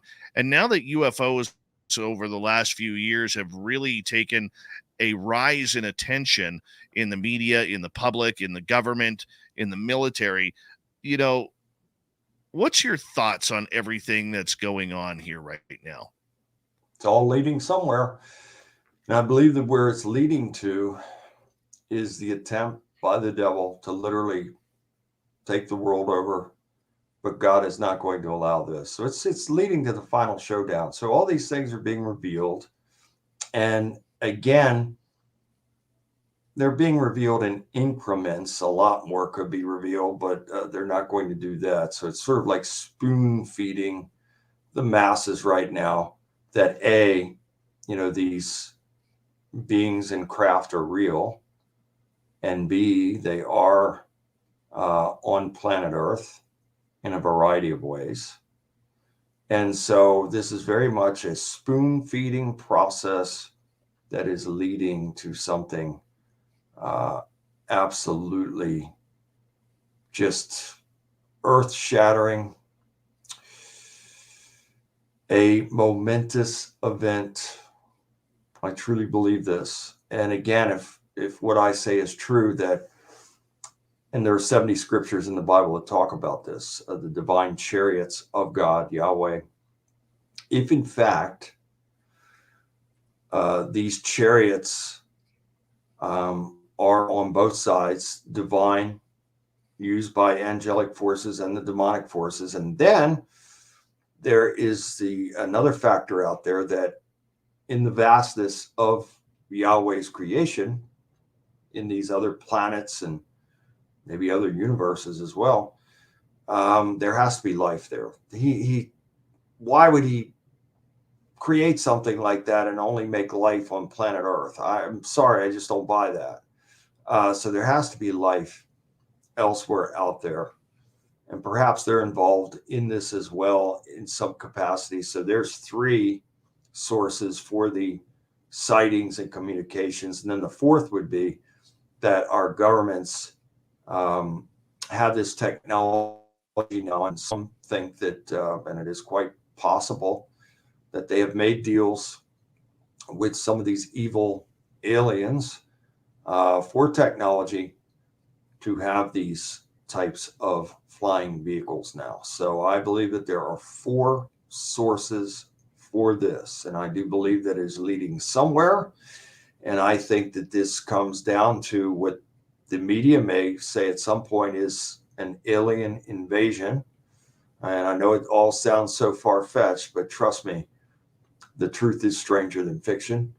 And it is quite possible that if in fact something like that does develop, it will not go unanswered. And that's when you are going to see the flying Merkaba chariots of God and those divine entities and beings engaging them and destroying them. So literally, in my opinion, it is quite possible that this leads to all hell breaking loose on this planet. There's a number of ways it could go, and I've debated religious friends on this as well, because like I believe God is the Alpha and the Omega. That's Yeah. the way I believe, I'm a creationist, the be all and end all. But science has also proven that as of right now, the universe is infinite.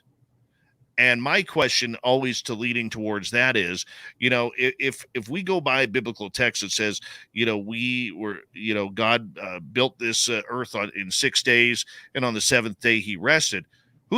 Number one, we don't know how long his day was. So he could have been creating other life forms out there that advanced faster, or already had created other life forms out there.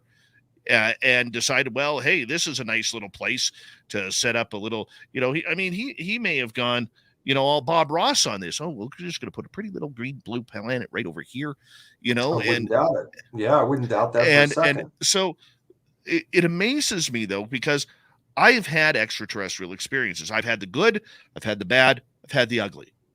Mhm. And I'm not saying all aliens are real or are good, and I'm not saying all of them are bad.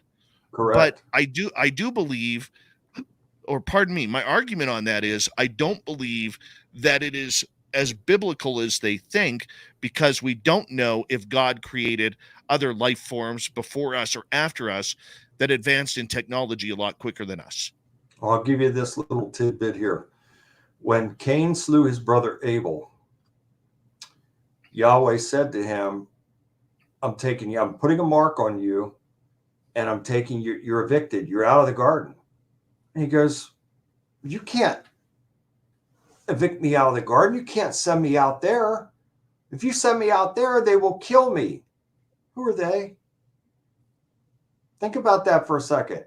Who are they? He said to God, if you displace me and evict me out of the garden, you send me out there, they're going to kill me. Out where? And who is out there that are going to kill him? So there were other beings that God created that were outside of the garden that Cain feared to go out there to, because he feared that they would kill him. So there you go. That's that's something from the Bible there that you will not hear that in the churches, but it is very much there.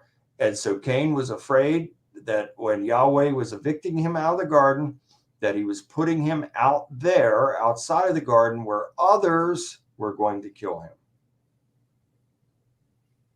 I get that, and I can understand that, but I mean, the problem is, from what I'm hearing, 50% of the government believes that we have been in contact, and there's nothing to worry about. The other 50 is worried that it's Beelzebub's astral team coming down to shoot some hellfire and brimstone down on us, man.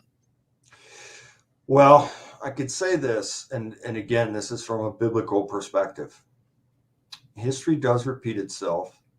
And if you go back to Sodom and Gomorrah, Nineveh, and these places that where the people were doing wickedness, and God brought his wrath on those people, and hellfire and brimstone did come down. But in my opinion, they came down from flying craft that sent down those types of destructive devices upon the earth. So it's nothing new under the sun. I absolutely believe that Yahweh created these life forms outside of our universe. And furthermore, like you say, there could be an infinite amount of planets and universes. We have no idea. We don't even know.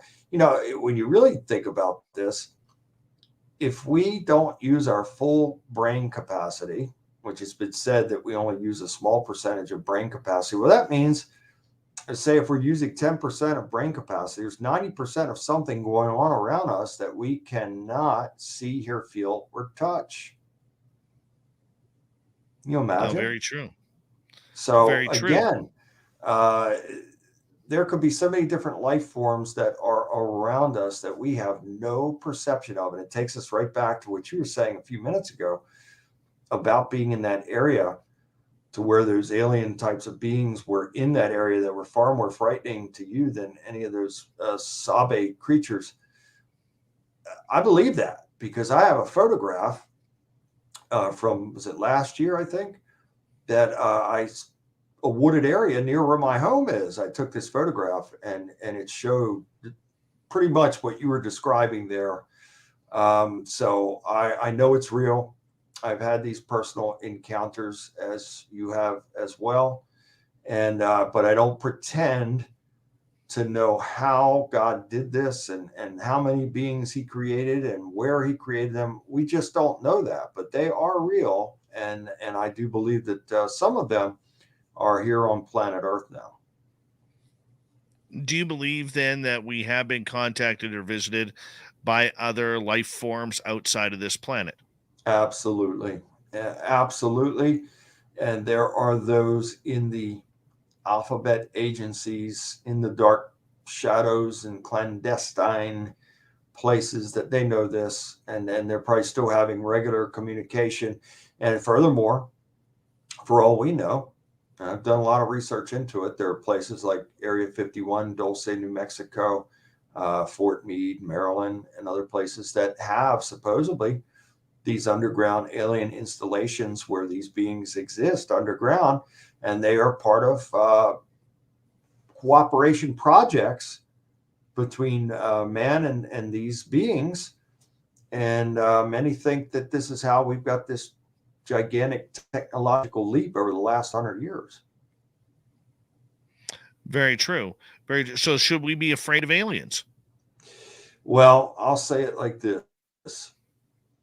And I didn't come on your show to preach a sermon, but I came to speak truth. If this is up to every individual.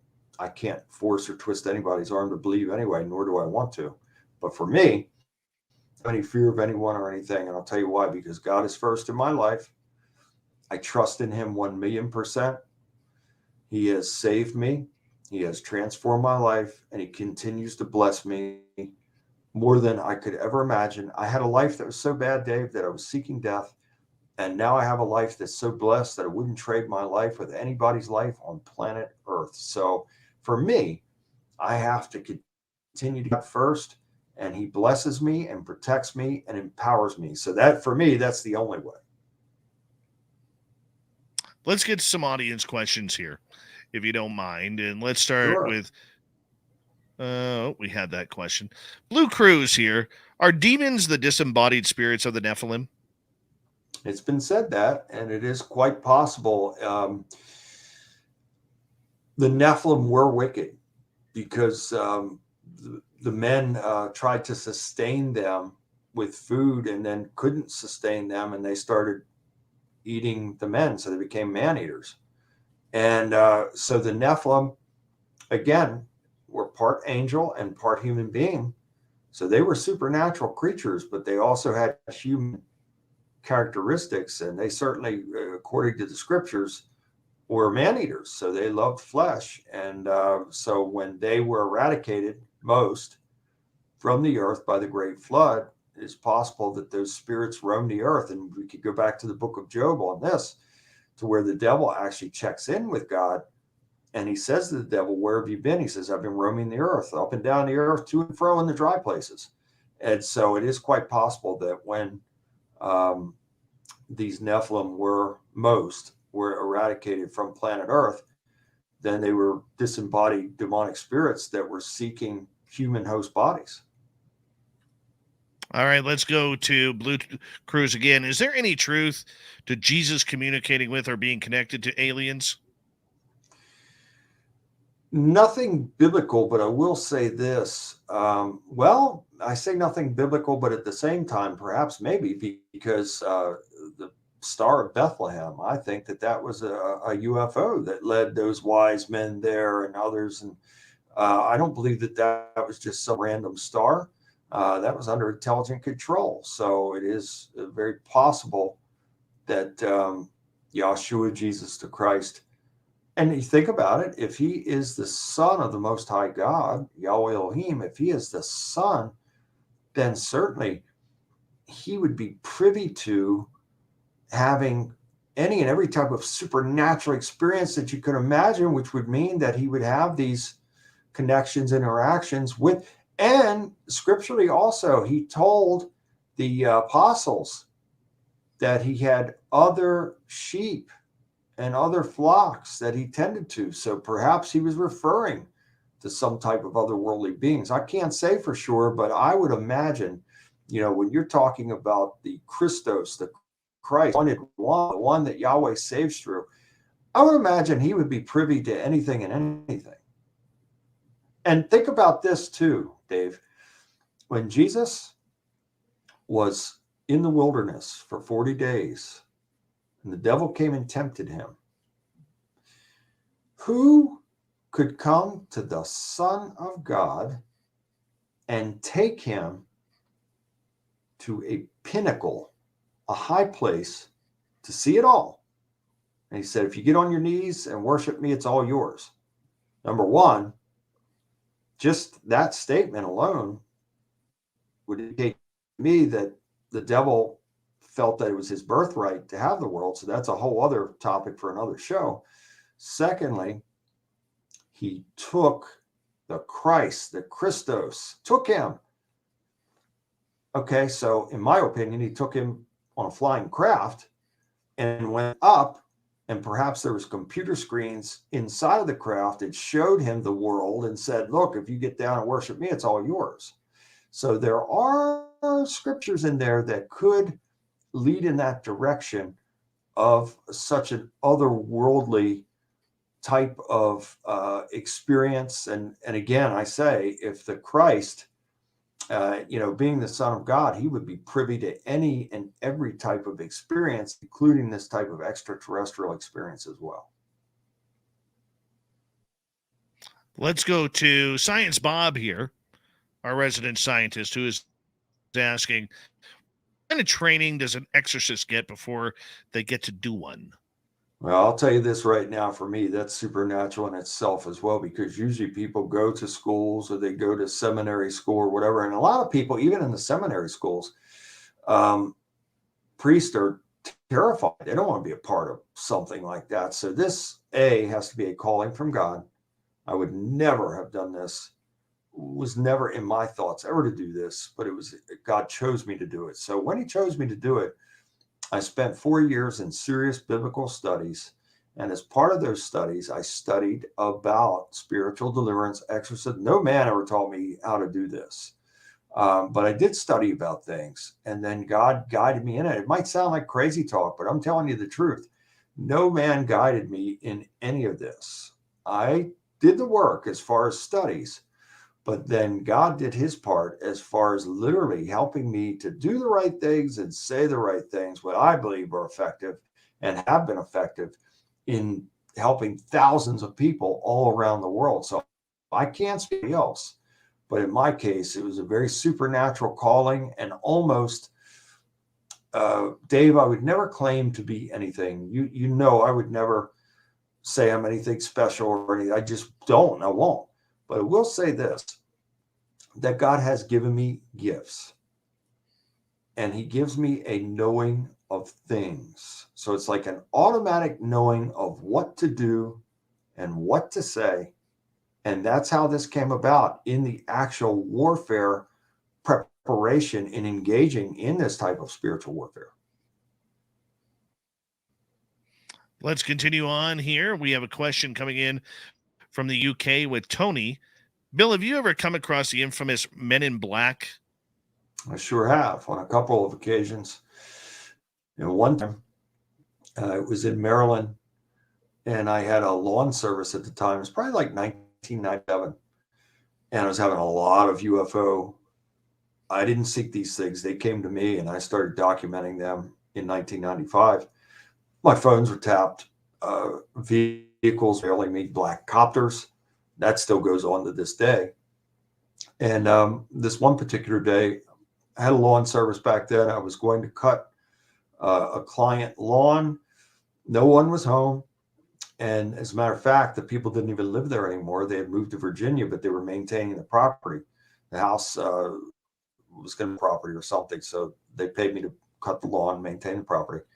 I pull up on this hot summer day, and there is a white utility truck with no markings on it. And there was a guy in the bucket on the pole, the utility pole in front of the house. When I pulled up and got out, I gave a brief glance, and I just felt strange. I did not feel good at all. And I went, got my stuff, my mower and weed whacker and everything off the truck, started my preparation, and then the bucket starts coming down. The guy's coming down. And he had on, he was very, and I've seen this before with demonic entities having this chalky white skin. And this guy had chalky white skin. He was in military fatigues, camos, pants, and then like the brown, you're looking military t-shirt.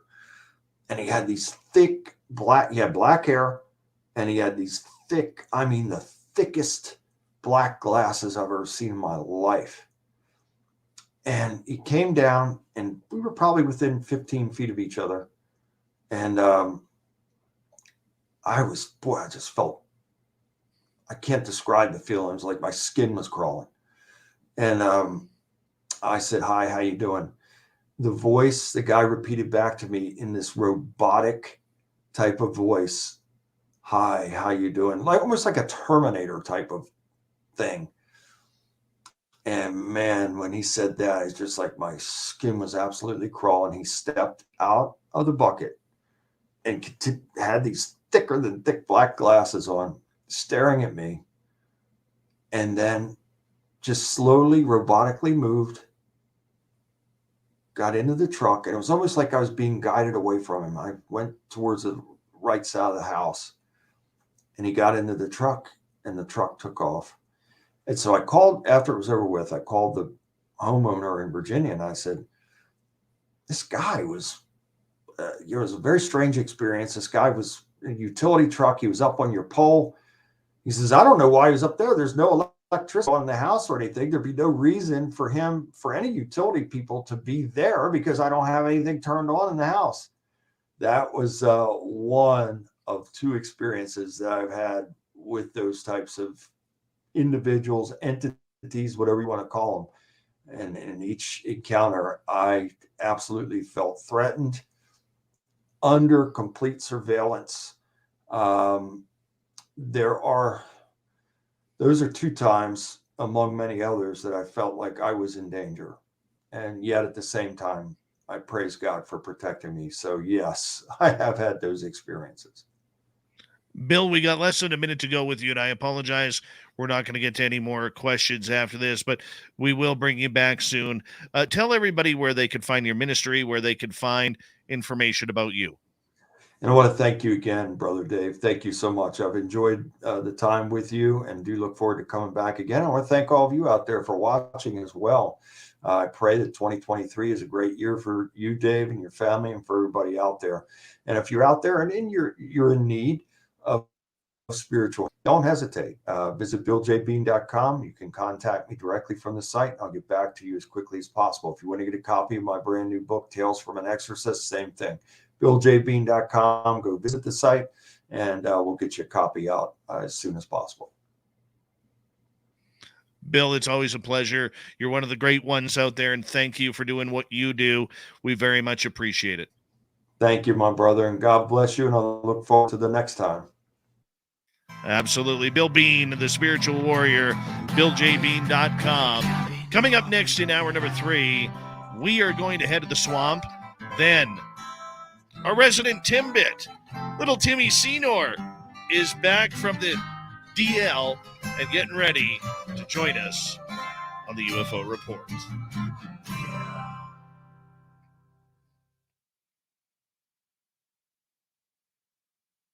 That was a good show. Little Timmy Senor looks like he's a member of the Sprockets team from Saturday Night Live. Sprockets. Wonder if he could do the jam. I don't know. I'm going to disappear here for a minute. I got to take a quick break. I will be right back, everyone. Sit tight.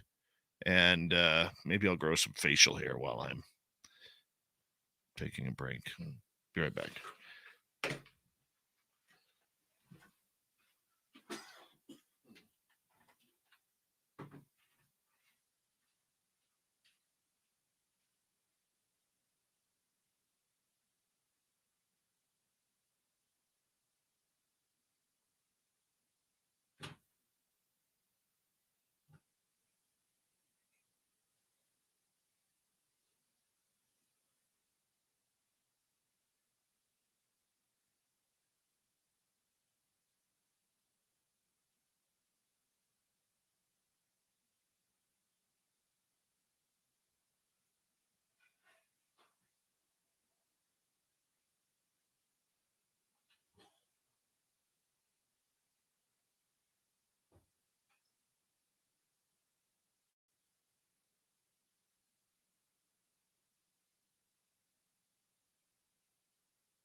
Just want to remind all of you who are planning and looking forward to our second annual Vegas fan party at the Golden Nugget. You can go to info@spacedoutradio.com. info@spacedoutradio.com. Let us know whether or not you're going to be a VIP, and let us know how many people are in your party. We got a great list of people that are going after the show that we do live here on our YouTube channel. We are going to have a Skywatch with Tim Senor, Terry Hall, Melinda Leslie, and Misha Johnson. We are going to have VIP dinner. You get to mingle with all of our guests. Our guests right now are like 20 something. I made a list tonight. I will go over that list after the show. So stick around. We want to get you more information as we go by here. So here we go, everyone.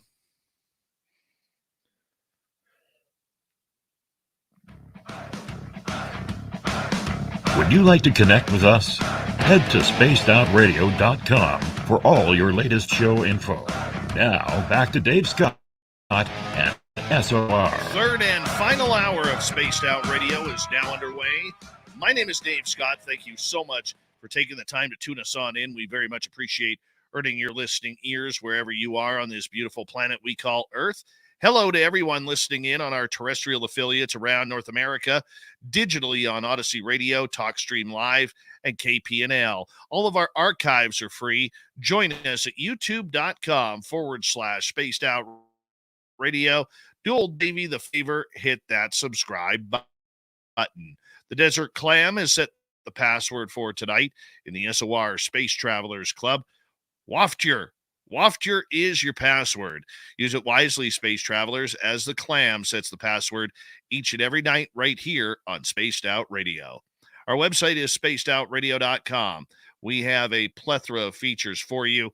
Rock out to Bumblefoot, read the Newswire, check out our swag as well. Follow us on Twitter at Spaced Out Radio, Instagram at Spaced Out Radio Show, and on TikTok at Spaced Out Radio. It is time once again to head to the swamp. Our resident swamp dweller takes us on another spooky journey. Hi, Spaced Out Radio listeners. This is Swamp Dweller. It's time for your nightly dose of spookiness on the show. If you have an interesting encounter or a spooky story that you would like to share, be sure to submit them in at swampdweller.net. You can also find our YouTube channel at youtube.com/swampdwellerreads. Now, let's chill out, relax, and together, let's enter the swamp. Hi, Swamp Dweller. My name is Boudreaux, and I was born and raised in the Honey Island Swamp, one of America's most extensive and wild swamps, still mainly uninhabited. The Honey Island Swamp is located roughly about 30 minutes away from the famous New Orleans, which would explain the many encounters with voodoo, witchcraft, and just creepy stuff that lurks out in the cypress swamps. I have many stories of mine and my father that I would like to share for the future, but let's go where it all started.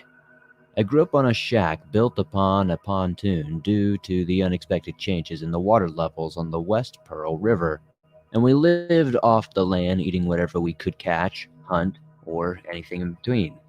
Normally this included things like turtles, crawfish, alligators, snakes, raccoons, and so much more.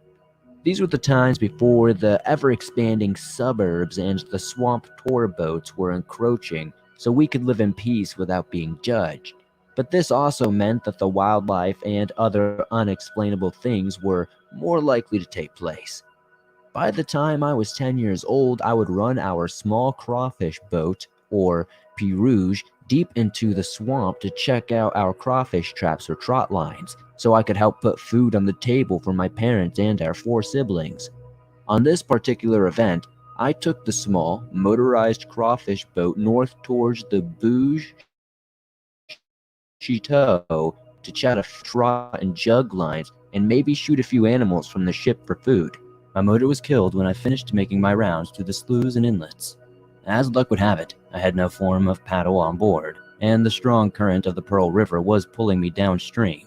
Still, luckily, I pulled ashore before I hit any bad jetties. As I made my way ashore, I tried to figure out what was wrong with the motor.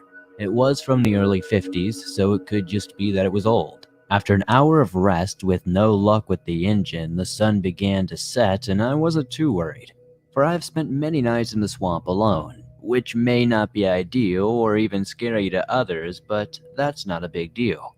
I was sure my father would come up the river to look for me once sun was up. I found a little bit of high ground a few feet off the river and climbed up a tree because one place you do not want to sleep is on the floor in a swamp. If a gator or a snake doesn't find you, the fire ants will. And I had been asleep in the old oak tree for a few hours until an unearthly howl awoke me. It didn't sound like the typical owl or coyote. We don't have wolves in South Louisiana unless they're in a zoo. The howl startled me because of how stressed and deep it sounded. It also sounded very close. My young mind began to race thinking about the stories of the rougarou my mother would tell me to behave. This large wolf man would eat the bad children up if they didn't act well, which to me now is a child version of what it is. The rougarou is the result of some evil witchcraft or voodoo or evil spirit that haunts the swamps and bayous of South Louisiana in the form of a wolfman. 10 minutes after the terrifying howl, I began to hear the shuffle of the briar bushes near the base of the tree, and I prayed that it was a small rodent of some sort, but it was the complete opposite. The midnight moon lit the creature up as it stepped out into the clearing not only 15 feet in front of me. It was about 6 feet tall, with long hair and yellow eyes. This thing, whatever it was, stood on 2 legs, and the stench it let off was similar to that of a wet dog mixed with a skunk. I do not know if the creature saw me, but I felt it could smell or maybe hear me. I was frozen in fear, daring not to make a noise after what seemed like a lifetime of the creature stalking around the base of the tree. I could see a faint light and hear the roar of a boat coming up the river. The creature seemed scared of the raft and was gone by the time I looked back down. I jumped 15 feet from the oak tree, spraining my ankle in the process, and ran back to the boat as fast as possible to wave down the oncoming ship.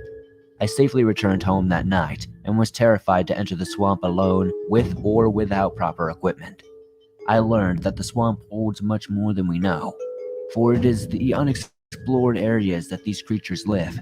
Today, 30 years later, many locals still call that animal that many have claimed to see the rougarou or the Honey Island swamp monster. Still, I can tell you, it's just one of the many unexplainable things I have witnessed inside the swamp. Thank you for listening to my story. If you enjoy it, there will undoubtedly be more about the Honey Island swamp. And we say thank you to our resident swamp dweller for taking us on another spooky journey. As Swamp Dweller joins us every Monday through Friday night, kicking off hour number 3 and spooking us out with his great stories. Hey, if you want to hear more, just head on over to his YouTube channel, youtube.com/Swamp Dweller Reads, and you could hit subscribe there and literally listen to thousands of stories for free, just like that. From the swamp to the stars, our resident Timbit is back. Little Timmy Senor has the UFO report. Nobody's gonna know. They're gonna know.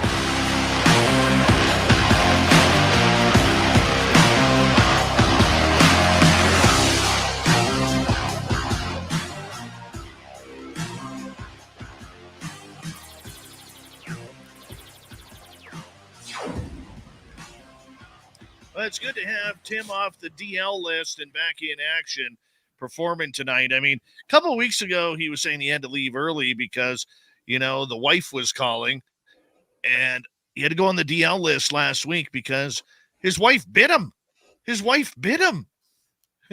And now, no, I'm teasing. How you doing, Tim? Oh, yeah. Doing really well. It's been laugh after laugh around here since Christmas, really. Bringing in the new year I woke up one morning with Elephant Man on one side. Something had got me in a few places, so Yeah, you had an awful spider bite or something like that. something was going on. I looked like I'd, gone up against Rocky and just lost. My goodness. Yeah. And you're like a $135 soaking wet. So anything swollen on you is going to show. Not like me, man. I get a spider bite like that. It just looks like I've added another chin underneath. You absorb it. Yeah, I absorb it pretty good. But holy cow. You're pretty lucky, my friend. Yeah, yeah, I had an allergic reaction to it, so that was the only big deal, but, took care of it. But it feels like I haven't seen you since, like, what, Oh, last I year? know. It's crazy. I know. It's been way too long, buddy. Yeah. Way too long. And we're glad to have you back. How was your New Year's? It was fun. It was fantastic. All of my neighbors kind of go to town, if you will, on fireworks around here. So it was loud all evening and lots of fun. So Excellent. we celebrated it, Excellent. yeah, the right way. I had my first New Year's in 15 years, childless. How did that Child. happen? Friends of ours, their son is my son's age. They're best friends. Their boy had come over the night before, and so our boy went over there to play because I had to go for dinner with my boss, and went to one of these really fancy schmancy types of dinners that comes in little plates, and it comes in there was like 7 different courses. So we asked them if they would watch our son for that, and they're like, yeah, no problem. Nice. And then about 10 minutes after we dropped him off, get the phone call. Hey, do you mind if he stays for night? No problem. No problem. So awesome. it was pretty good. We went house hopping. We saw lights on. If our friends' lights were on, we went house hopping. Never really did that before, but that was a lot of fun. That's so a lot cool. of fun. That is Yeah. so Yeah, and I lost my. So I decided I was going to trim my beard. And I've been renovating my house. And I forgot how close my trimmer gets. And because I forgot to put on I've done that. my blade protector, Right. that keeps gone. Yeah. And then you're like, oh, now I gotta match it. Now I had to match everything, and now I look like the Stay Puft Marshmallow Man. It's terrible. Believe Terrible. it or not, same thing started on my face, and I had to go all the way up here. Now look what happened. Look, I had to make it all even. I know. That's all right. In about a week, I'll be fine. Right. A week, I'll be fine. Get some definition back. But back to the gym tomorrow after counting the amount of chins I have. Holy cow. That's the best thing about New Year's Day is the gym's closed. Right? You not mine. I have a key for it.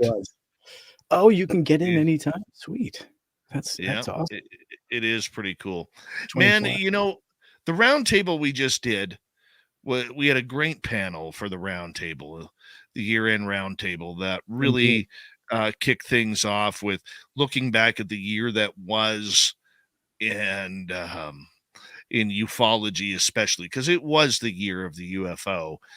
And, I figured following that up tonight with you, we can have a private, intimate conversation about what we're going to see coming in 2023. The good, the bad, and the head scratchers. So I've been thinking about this all night long since we talked about it, many, many moons ago. And I think it's going to be the year of the UFO again. And this is what I see happening. Okay? And we're going to start off with all these groups. Because late in the year, we learned about this Enigma group that is coming out looking for UFOs and experiences, and they want people to report. We got MUFON doing the same thing. We got Galileo Project still trying to figure out who they are. We got all of these groups, UAPX, and many others that are forming. Do we need any more groups in 2023, Tim? Well, I think it depends on the source of those groups and their motivation. But the more attention that's brought to this topic, I think the better. Really, there is no bad press, when it comes to this. We need to keep it in the media, quite honestly. And even debunked UFO stories are better than no stories. You know what I mean? So to be completely honest with you, yeah. Okay. I don't have a problem with that. Okay. I think the more attention we bring to the subject, the better. And I think everybody can agree to that, because we do need to bring this subject more to light in people's everyday lives. There's a number of people, such as ourselves and other people, who are trying to do that on a daily basis. And I think that is healthy. I think that is what's needed. But if all of these groups are looking for the same thing, Tim, which right now it's all nuts and bolts, it's all about the technology, it's all about everything. What purpose does it solve if not for or for purely selfish reasons for these groups? Look, we know there's an unnamed billionaire that is sitting behind the Enigma group. That is, in the UFO world, that has been very well spoken in private conversations. Nobody knows the name. People are speculating. No, it's not Robert Bigelow from Bigelow Aerospace. It's somebody completely different. They've got an open checkbook. We know that MUFON continues to struggle for wherever it wants to go and what it wants to be. The SCU, you could pretty much throw them in the same circle. Okay, you have Galileo project, which built up a head of steam in 2023 and then just seemed to go eerily silent, and they're all looking for the same thing. UAPX as well, nuts and bolts, nuts and bolts, nuts and bolts. Are we going to see a time in 2023 where we include the nuts and bolts, but we're also looking at everything else that goes around this subject, because there is more to it than just people playing physics or mathematicians? You're absolutely right. And it seems like we have been focused on the nuts and bolts, and myself absolutely guilty of that thing. And I think that naturally the progression starts there. You see something in the sky, or you see something reported on in the sky, and you figure there must be something to it. So you try to figure out what the nuts and the bolts are. And you try to figure out, is it something that we could use? Is it something, interesting, right? And then at some point, you're right, the conversation needs to elevate, and it's starting to. And I do think that this actually will be the topic for 2023, which is actually, if aliens contact humanity, who decides what we do next? Literally, who decides what we do next? I mean, that's a massive question. We haven't asked it yet. There's one think group that I know about in Scotland. A group of scientists have come up with some ideas, but quite realistically, that should be the topic now. Let's all agree that there is something to the nuts and bolts. Let's just say, yes, that's out there. We know that now. The details of that are a little bit irrelevant, because if we can all agree it exists, then we should already be thinking about the next question, which is this one, which is, if they exist, then what do we do next? How do we interact? What should we be putting out there? Should we be continuing to broadcast ourselves out to the universe, giving away our hand, if you will? Are they all going to be our, astral brothers and sisters? Are they here for benevolent reasons or not? These are the sorts of things we need to elevate to. I think what we also have to understand too is, right now, all of these groups, unless they have secret sources within the United States military or government that are giving them pieces of crash retrievals, they have nothing to work with outside of videos and doing the mathematics of the video. Because you can do a lot with on a good video. You can gain a lot of information. You can gain speed, you can gain trajectory, you can gain altitude, you could gain, if it drops, how fast does it drop? Okay, there is a lot you can gain with that, but it's all mathematics. There's nothing hands-on that they are doing. And they are also wanting to rely on a lot of anecdotal evidence of reports of people calling in and hopefully capturing something, which is great. But isn't this what MUFON's been doing for 50 years? And they still can't figure out what they are doing? I mean, MUFON, out of anybody, should have been at the heat source of this 5 years ago or 6 years ago now, when the To the Stars Academy came out. But they're Right. not. Right. So let's move on here. We got 3.5 minutes before we move on here. Who do you see being a big player in 2023 when it comes to UFOs? Right. Well, I see the big blocker being Avril Haines, right? So we're not going to get anything unless Avril Haines allows us at this point, right? Which is absolutely ridiculous. Now we know the reason that we haven't gotten the report is Avril Haines does not want to release it. So it's this sort of thing that's going to be the topic that we're going to have to deal with. I think that the conversation needs to shift away from waiting for this sort of report from the government. We need to elevate the topic on our own through the media and through the public, through more public organizations. And Dave, I love what you brought up earlier last year, or at the end of last year. I think we need to get on the public oversight committee. Massively important. Well, we need to get over on the public oversight committee, and we need a watchdog. We need to be able to get people out there, get people who are emotionally involved, no ties to anybody, and we need to be able to put them together in a group where they can figure out what is right and what is wrong. There is nobody being a watchdog out there in this field. Everybody wants to be individualized. And I think we could see that happen. How it happens, I don't know. Would I be willing to be a part of that? Absolutely, I would. Absolutely. Would I help put it together if somebody asked me to? Sure as heck, I would do something if it benefits community. If it benefits, you can always find time. It will take some gracious volunteers, but if it benefits the community, you don't need money. You need passion. And you need people with passion who want to do the right thing. Break down the right notes, break down the right speeches, break down the right news and reviews, whether it's from Congress or whether it's from the Pentagon itself. Okay, this is where we need to be able to break things down and really open up the subject. And I hope that happens, Tim. I really do. Am I going to be a leader in it? Probably not. Okay, but would I sure support somebody for the right reasons and the right constitution getting this together?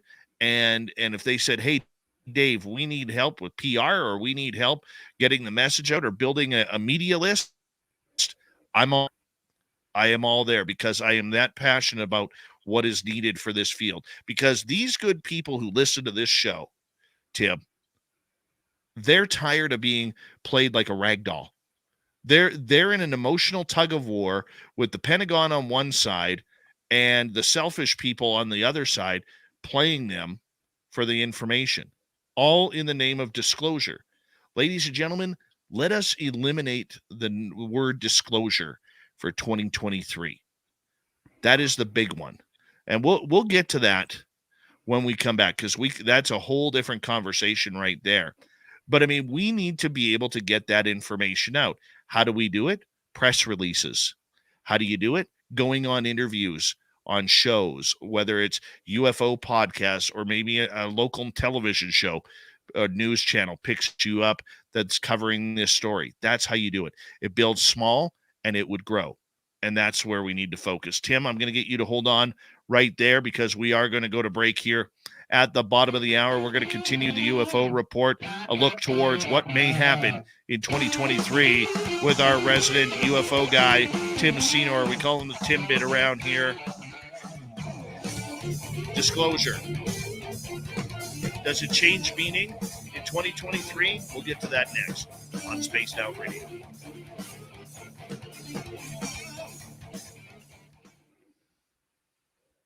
I just got to say hello to a few people here because a bunch came in.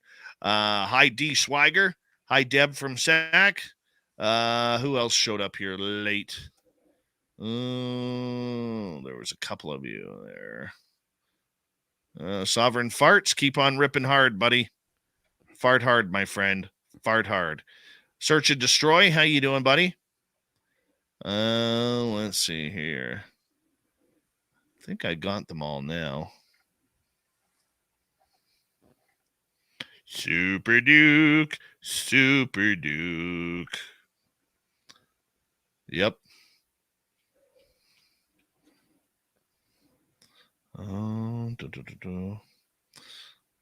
Yeah, there we go, Tim. I'm all caught up. Sweet.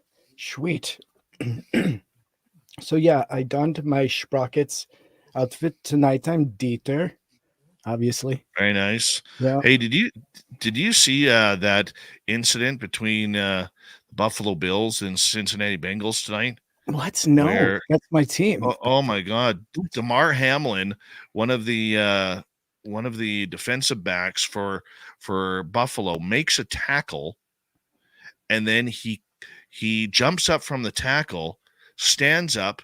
You see him take 2 steps back, falls right on his back, had a heart attack right on the field. Oh my God. And that must be so traumatic for so many. They worked on him for 10 minutes on the field. They had to give him perform CPR. He is alive, which is cool. He's in critical condition. NFL has canceled the game for right now, or postponed the game for right now. They'll have to play the game. Right. They'll probably have to play it next week or the week after before the playoffs start. Oh my gosh! Because that's a playoff implication game too. And just a horrible scene. Wow. Horrible scene. And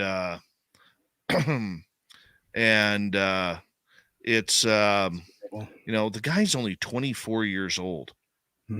And his charity that he started when he was drafted into the NFL and he made the Buffalo Bills, he set up this charity on GoFundMe to try and raise $2,500 to get his Toys for Kids charity going in his neighborhood. That number tonight has jumped over $2 million. That's fantastic. $2 million. Yeah. Let's just hope that hope he makes it. Let's not get into that stuff, guys. We're not getting into that. So now we got to erase some comments here. Yeah. Okay, that's not what we do here, guys. Yeah. Boy, the Bills this year, though. I was raised in Rochester, New York, so we only had the Bills games to go to. Buffalo is right next door. Good days. Yeah. I was following them the year they went like 4 years in a row and lost. Hold on a second. YJ, I did not bring that up. I brought up an incident that happened on the football field. We don't need to be getting into COVID talk, shot talk, or anything like that. You guys know I have zero tolerance for it. Zero tolerance. Okay? I brought up an incident that happened during a football game. Nothing to do with the jab. Didn't bring anything up above that. So let's not put words in my mouth. Okay? I get really pissed off with this, guys. Really PO'd. Because I don't need my chat room hammered by YouTube. Okay? Sorry. No. Verbal spanking by Dave. No, it's not. But you got to. Don't sit there and say I brought it up, which explained to me in the last 5 minutes where I said, by the way, this was caused by this. Right. Where's my wrenches on this one, guys? This is why I have wrenches.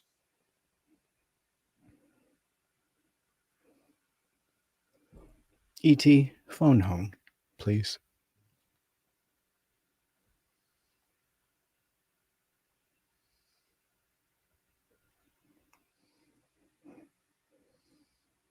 Phone call for Mr. E.T. Good stuff.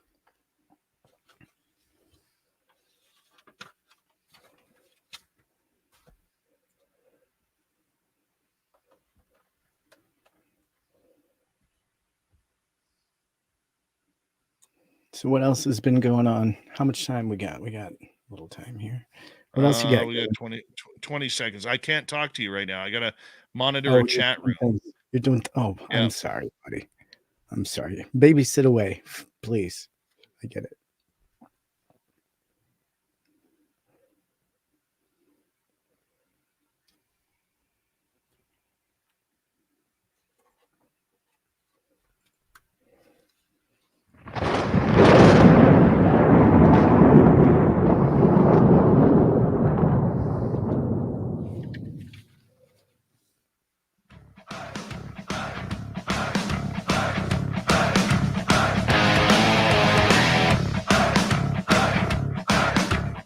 We rounded third. We're heading for home tonight on Spaced Out Radio. My name is Dave Scott.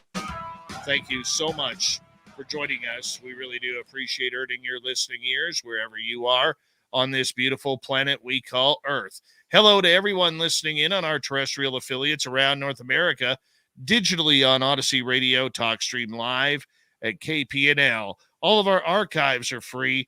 Join us at youtube.com/Spaced Out Radio. Do old Davey the favor, hit that subscribe button. Our website is spacedoutradio.com. We have a plethora of features for you. Rock out to Bumblefoot, read the news wire, check out our swag as well. Follow us on Twitter at Spaced Out Radio, Instagram at Spaced Out Radio Show, and on TikTok at Spaced Out Radio. We continue on. We're looking at what is coming in 2023 for UFOs and the entire subject. As it was a busy year in 2022, Tim Senor, our resident UFO guy, is here with the UFO Report. Thank you, my friend, for joining us. You bet. Thanks for having me, buddy. Disclosure. This is a big topic. It's been a big topic for decades, but more so over the last couple of years, and especially in 2022, where everybody thought that we were getting closer and closer and closer. Disclosure meaning that we were going to find out that UFOs are real and everything is working perfectly when it comes to what we're doing in learning about this subject, in gaining information. The media is on it. The government politicians are on it. But in the end, Tim, we're only hearing what they want us to tell. So do you see 2023 being the year of continued confirmation of the subject and people starting to use a little bit less of the word disclosure? I would love to see that. We need more confirmation and less interest in disclosure, because disclosure is always going to be skewed to one polarity or another to sell something to somebody, right? And so I love your point. But, you know, the UFO community that's been around much longer than me, at least, knows this has been a rug that's been pulled out from under them many, many times. So yes, 2022 and 2021 with the initial UAP report seemed like a real gust of wind in the right direction. But then we're seeing it stomped down by the Navy. No more videos from us. And then we're seeing it stomped down by Avril Haines. You're not going to get a UAP report. And if you do, fingers crossed for something like March, you know. And so the other point I think is important to bring up, that if you're waiting for disclosure, it's probably not going to come from the government. And if you're looking for confirmation, it will probably come from the public. And in that same realm, you're going to get the videos, you're going to get the data behind it, and you're going to get more organizations like SU coming out with confirmation videos and details about the existing military disclosures that there have been in the past. Well, you know what? I think as people in the UFO community and the public at large start to see that this is becoming a restricted subject once again, Tim, that will affect people's thoughts on this. That will affect what or how they're going to react to what is going on. And if they aren't going to pay attention to what is going on, then, I mean, you have to be able to think for yourself. It also proves, as I gain my thought back here for a second, it also proves that we are in the midst of something that is highly debatable. And I'm not saying to be debatable on reality, but debatable as to whether or not we deserve any truth to what is going on, whether it's crash retrievals, whether it's technology gained, whether it's ET contact in its own. And they're not going to tell us. The military has stated they're not going to tell us. Therefore, we're on our own here, Tim. We are on our own. To an extent, we are. We do get little drips of information, though, and that's the sort of thing that we need to hold out for.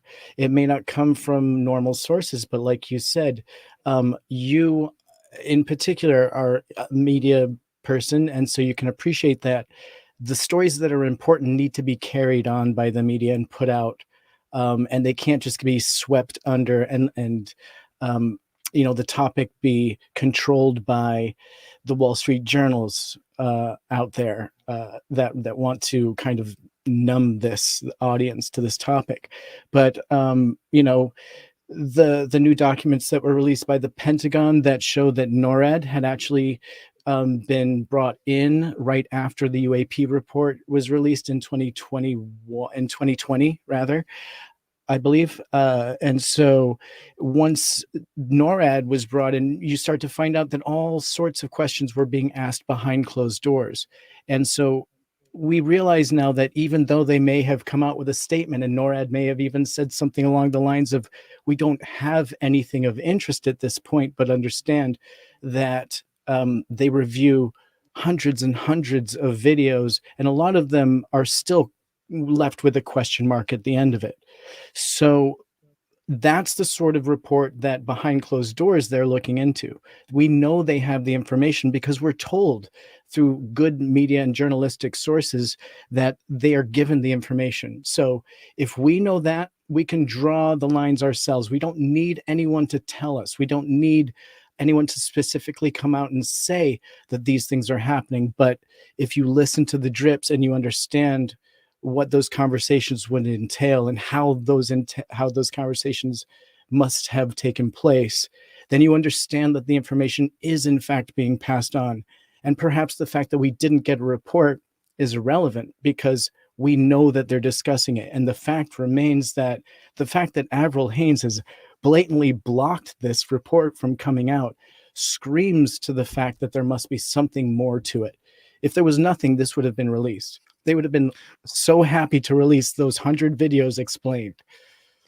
See, and this is where we need the UFO community to come together. If any time it was to come together, and I hate to say this, and beat a dead horse with the watchdog type of group, okay, that's where something like this is needed. All right, let's move on here because we got a bunch of different topics to go. Who's going to be the face for ufology in 2023? Is it Chris Mellon? Is it the politicians? Is it going to be somebody who's a longtime pro of the UFO community? Is it Jeremy Corbell, who's been silent for a while? George Knapp? Does Luis Elizondo come out from the woodshed finally, maybe with a different facial hair look and a sharpened axe? I mean, what do you see happening? I 100% think it's Gary Nolan that's going to be the 2023 spokesperson, insider, person of knowledge in the know. He's a member of every organization that's relevant, and he freely speaks on the topic without any consideration of what would be considered stigmatized or possibly hidden by an NDA. I don't know if he even considers them when he talks on podcasts.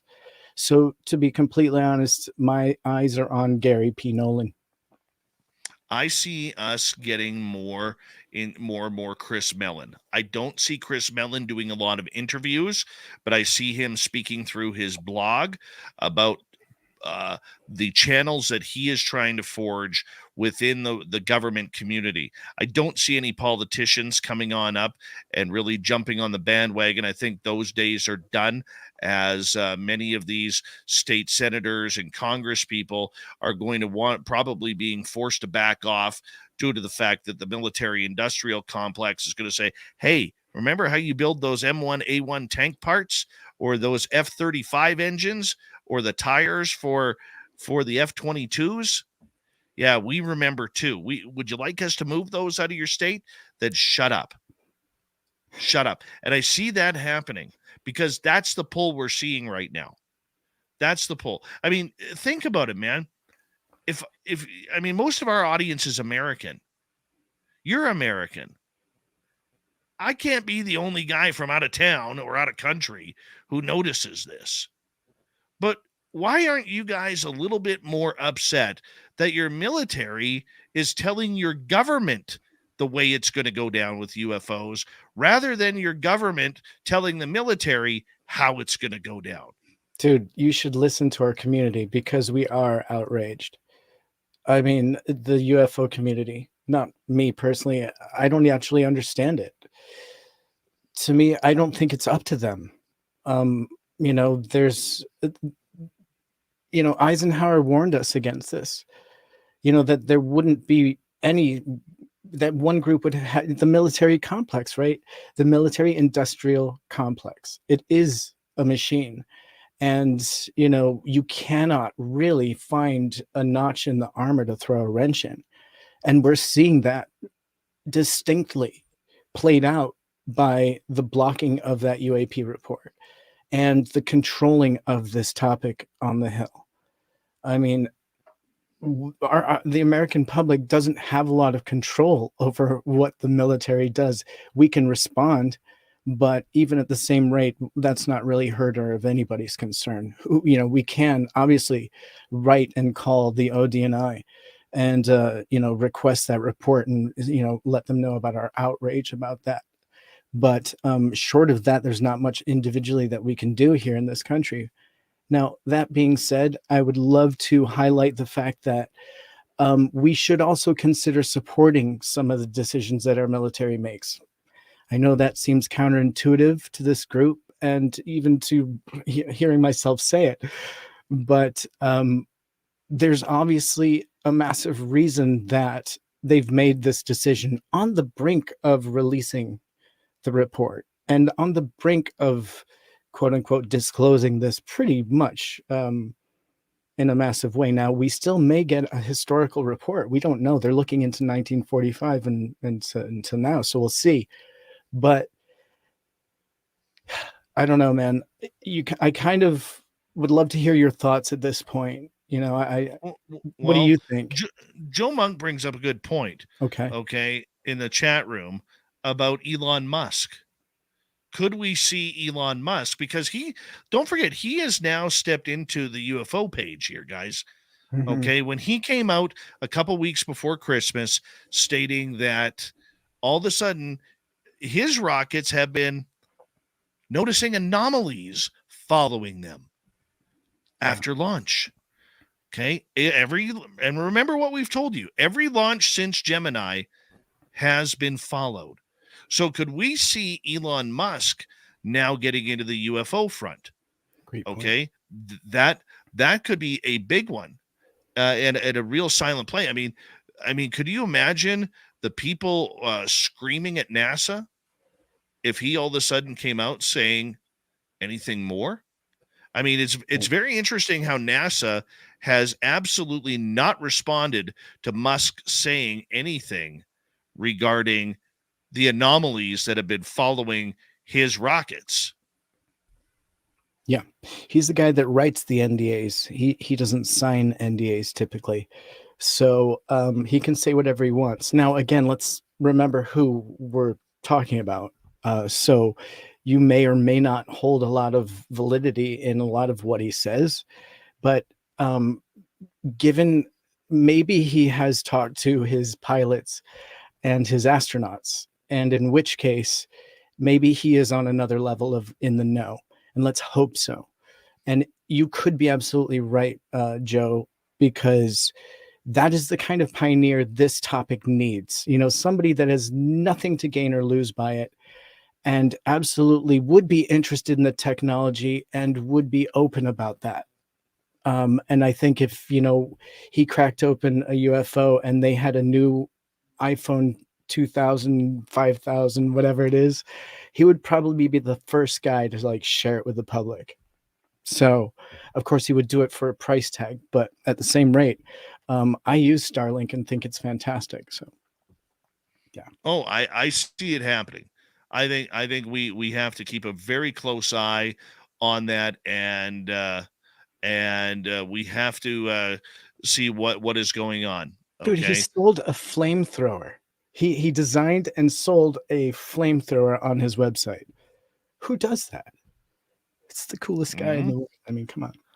All right, let's talk about another controversial name here. Luis Elizondo. Midway through 2022, he just disappeared. Said, that's enough. I've done my tour. I've said my speech. I've passed my limits. I'm tired of being absolutely hammered on social media. I'm tired of people making documentaries of me. I'm tired of people criticizing absolutely everything I do, from not being able to wipe my butt properly to talking UFOs. I mean, the poor guy couldn't catch a break in 2022. Do we see him coming out of the woodwork and getting back into the UFO game, or do you think he's done? I don't think it matters, personally. I think he's probably done because he's on to other things. But I mean, I wouldn't be surprised if he came back. I know he has a book to sell at some point. So I don't think it matters, though, really. You know what I mean? It was great to have information like that, but at the same rate, it was so hard to decipher a lot of what he said, and those nuggets were good. And a lot of it did come into fruition, but I just, I wish I didn't have to weed through all of the information to get to those nuggets, I guess. So I enjoyed the man. He was a cool guy. I got to talk with him briefly. He seems like a great guy. It'd be the sort of thing, like, it would be cool to see him back because I kind of miss that guy. But the information itself, I still questioned. Just like when I listened to Gary Nolan talk, I'm like, I like this, but I can't buy into that. Or I love everything he's saying right now. And then he says one thing, I'm like, I know he said that, or whatever. It doesn't matter who it is out there. I don't 100% believe anything that's out there. So I don't think he'll be back anytime soon, though, to answer your question directly. All right, let's move on. We only got about 3.5 minutes here. 2023, are we going to see videos of people capturing UFOs become just as important, more important, or just as ignored as 2022? You mean the public source? Yeah. I don't see it getting any more value than it ever has in 2023, unfortunately. We're still, no matter how many videos we produce, the public's information will never be considered as valid as a pilot, for instance, or a trained observer, a police officer, or military personnel. So the public has a pretty bad rap. It's really hard for us to get a video out there that's credible, to get any kind of traction as far as being valid. And it's really hard to produce something with prosumer tools, meaning the cameras that are available to us as prosumers and consumers. So I see us continue to struggle unless we, formalize a group.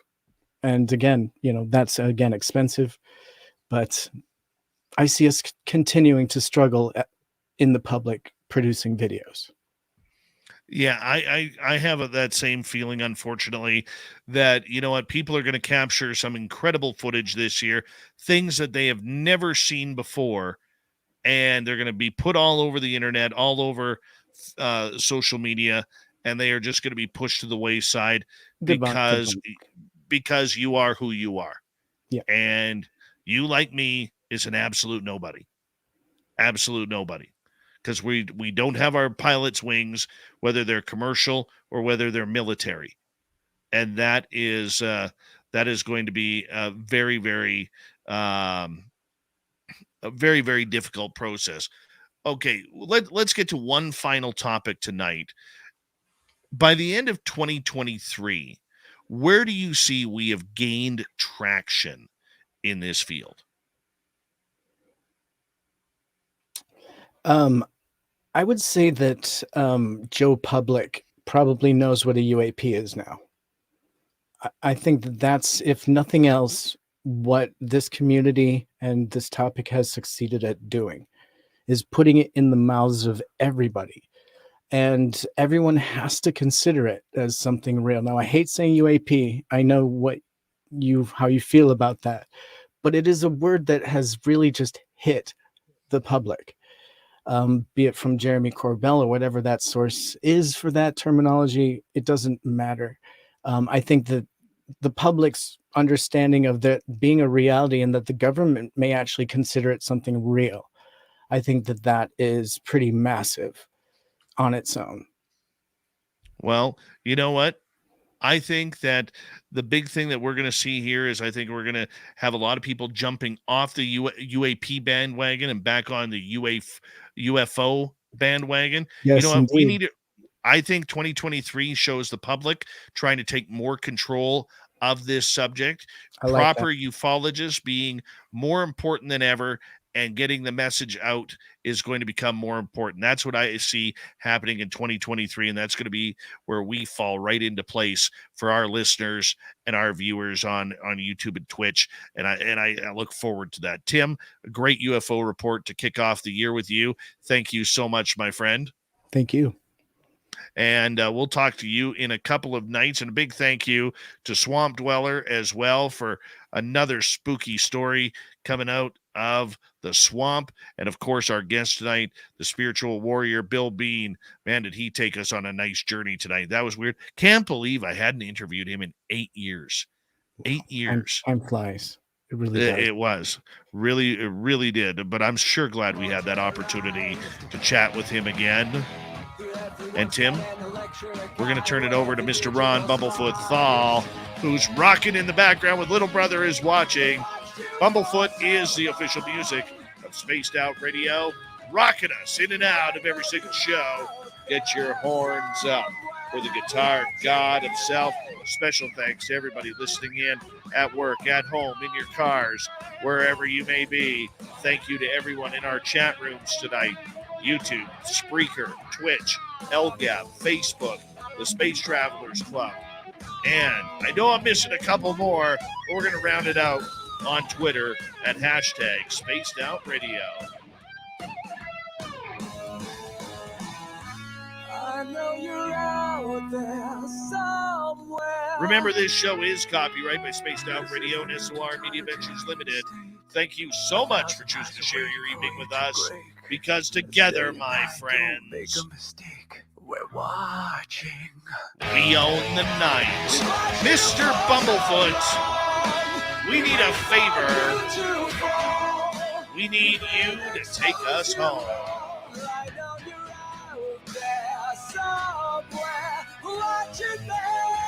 Yes, the Woo Train has docked for the night. But soon, my friends, we shall ride again. Your seats are always available. Your tickets never expire. And if you want to bring a friend, we've got room for them too. Good night.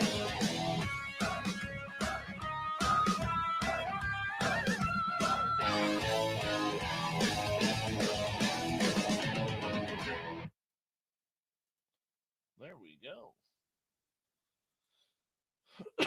That part is done. Take that off. Oh, there you go. There's the look. There's the look. Oh, my God.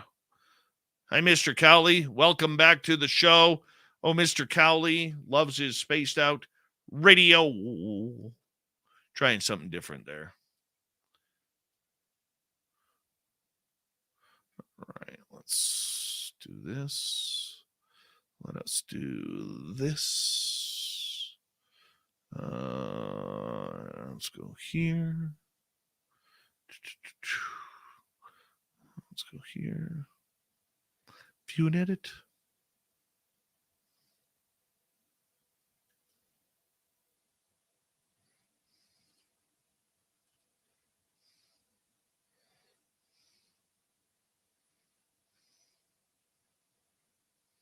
Save that.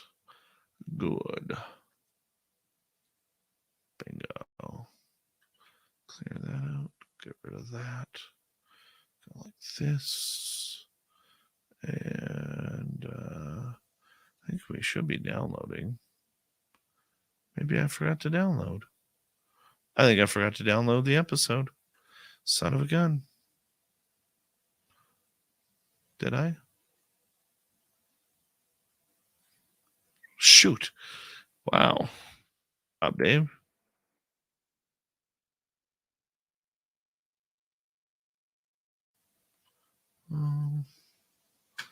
Let's go here. Let's go downloads.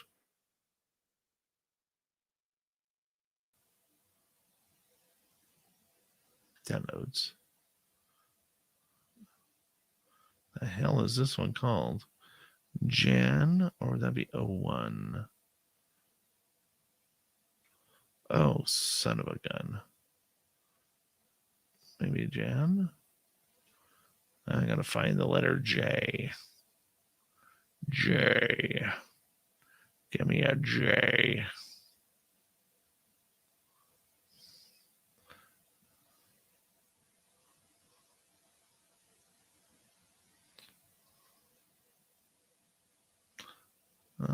No, that's definitely not it.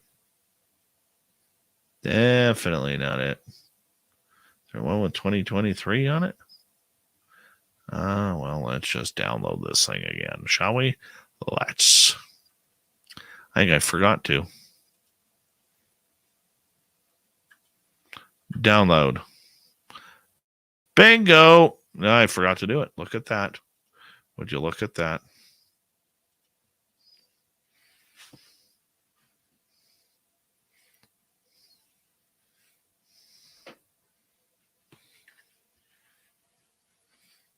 More comfortable hat.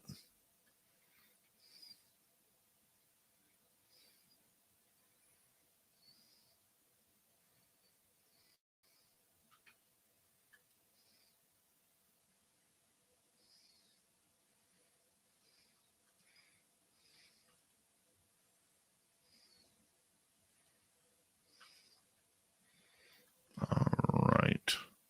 That is downloaded. Before I start the editing process here, I want to show you guys something. Let me just bring it up here.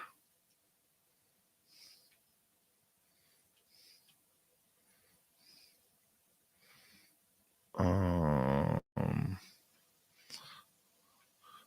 am I? Right here.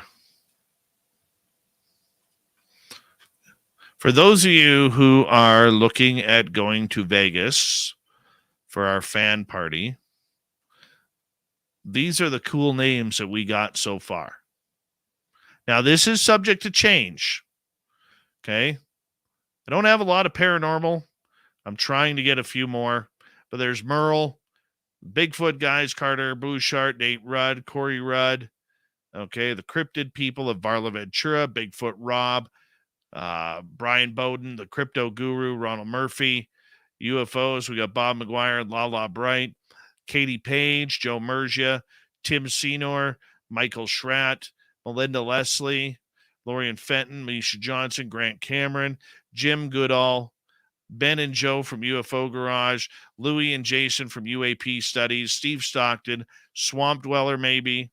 Okay, I'm showing you this because you get to mingle with all of these really, really cool people. Okay, all of these really cool people. We're going to be adding to this list. I've already got two more that I need to add from Hoodoo Tall, Damian J. and Jürgen Hess. And I'm going to be adding some more. But guys, you get to mingle with these people. This is I will tell you right now, you give me a UFO conference or any conference, okay, out there that has this quality of people. This quality of people. And they're all coming because they want to hang out. They all want to hang out with you guys. They're all coming to hang out with you. I've asked them to come. They've all said, yep, we'll be there. We heard about last year, how good it was, and we all want to be there. You know? And let's so if you're wanting to come to Vegas, this is the list I have so far. And I think it's great.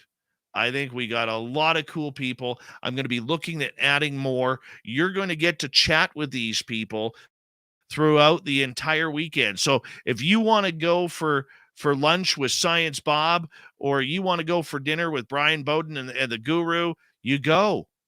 Yeah, you go. If you want to have breakfast with Steve Stockton or Michael Schratt, okay, or Jim Goodall, you go. Yeah, that's the way. All of these guys know that they are there for you. For you. And this is what's awesome. They want to hang out with you. They want to take pictures with you. They want to hear your stories. They want to hear everything. So, this is where we got to go, guys. This is where we're going with it. And it's an incredible list of people. Tickets are $60. And if you want a VIP package, which includes a VIP meetup as well as a swag bag, it's $100. Guaranteed you will not find anything cheaper at any conference out there that is going on right now, where you get to mingle and meet up with those other with people. I don't know how many of you have been to conferences, okay?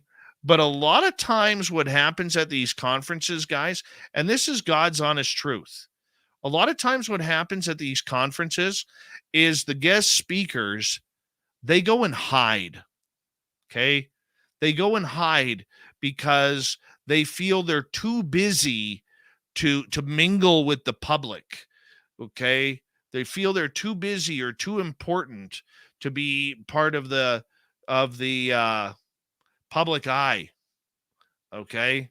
And they, whatever it may be, whatever their reasoning is, to me, it's bullshit, okay? It's absolutely bullshit. So what we do is we gather the really cool people, all right? And we say, hey, come to our Vegas event. Our fans want you there. And you know what? I haven't got a no yet. I haven't got a no yet. So this is where I say to you guys, if you're coming, go to info@spacedoutradio.com. I'll put the email in there. Let us know how many in your group are coming, if it's just you or if you're bringing a significant other or whatever. Okay, let us know. And you're going to be hearing a lot about this out of our mouths for the next few months. We want 100 people there, guys. Outside of our special guests, we want 100 people there.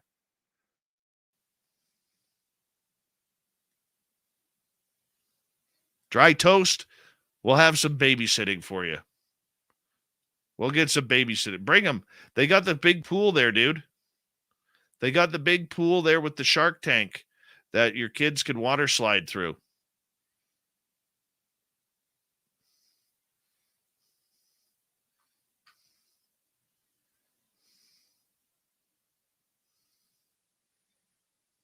Let us know how many of you are coming. Yes, Danielle Diva is going. Our entire team is going.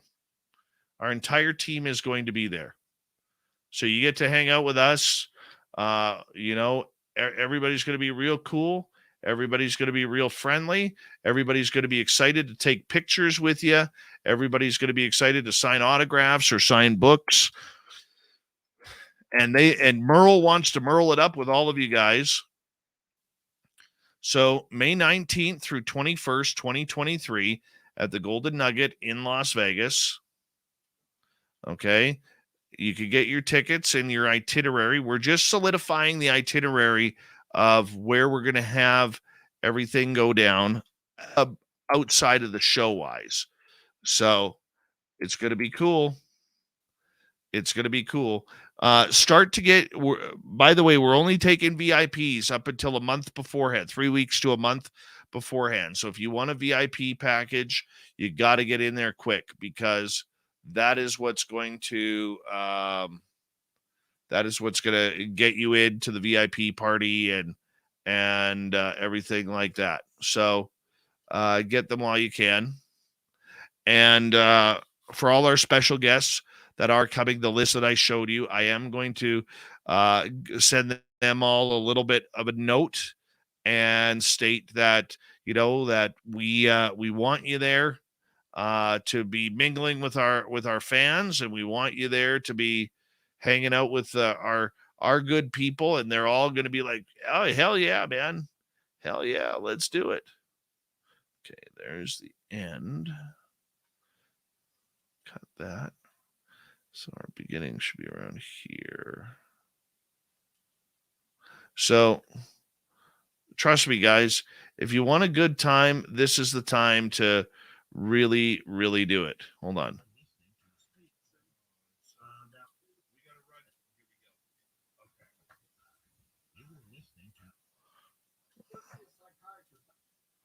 There we go. If you have any questions about it, now's the time to let me know. It's going to be cool. VIP party will not be in my room. Will not be in my room.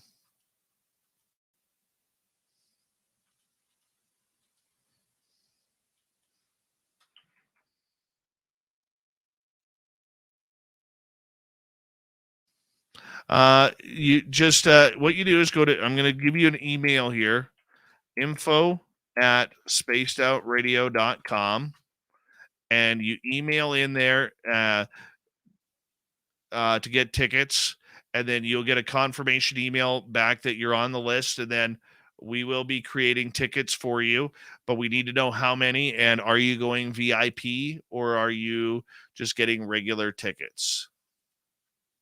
So we do need to know that. Once again, VIP comes with a swag bag of really cool stuff. And for those who were there last year, there was a bunch of stickers. There was beard oil. There was magnets. There was a T-shirt and beanies or toques, whatever you want to call them. We had some really cool stuff last year for you guys. And we want to make sure that we do that all again as well for you. And so we want to make sure that, we stay in touch and make sure you get your tickets and everything like that.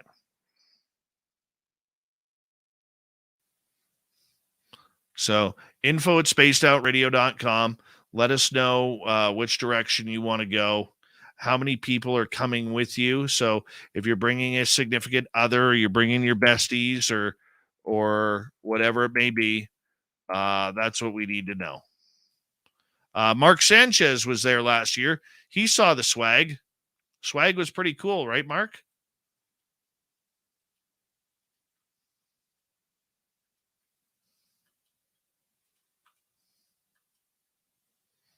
Corey Good will not be there. It's in the old strip.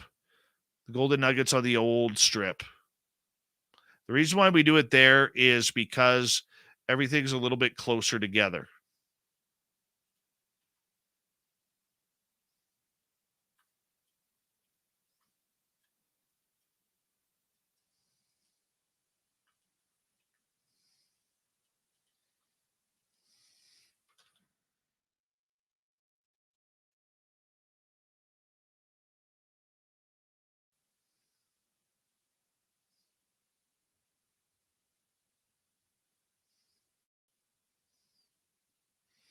Thank you, Kevin Clark.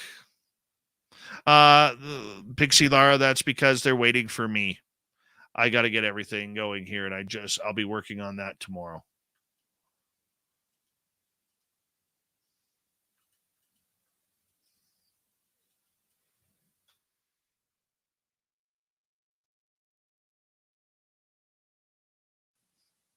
They are dog friendly. Yeah.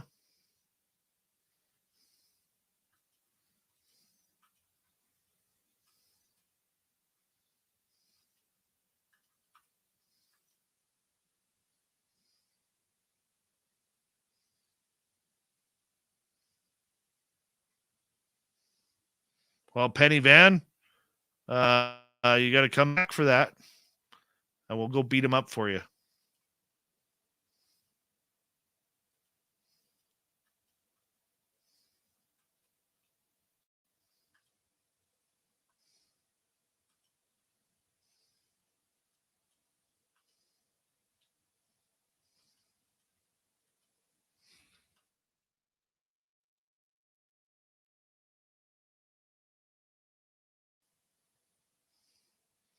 You missed the passing of the Christmas fruitcake there, Super Duke. That's what you missed. Ain't nobody gonna get that extra piece of fruitcake to you now.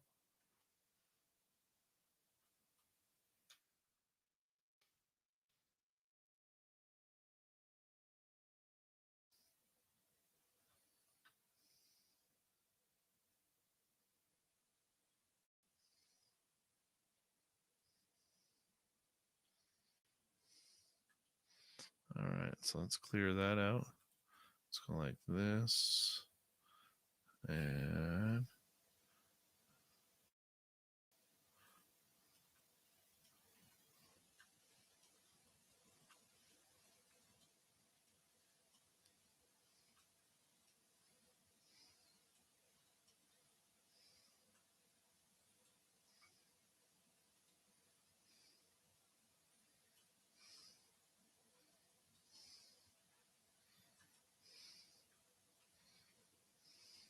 oh, look at Grantavius Minimus right now.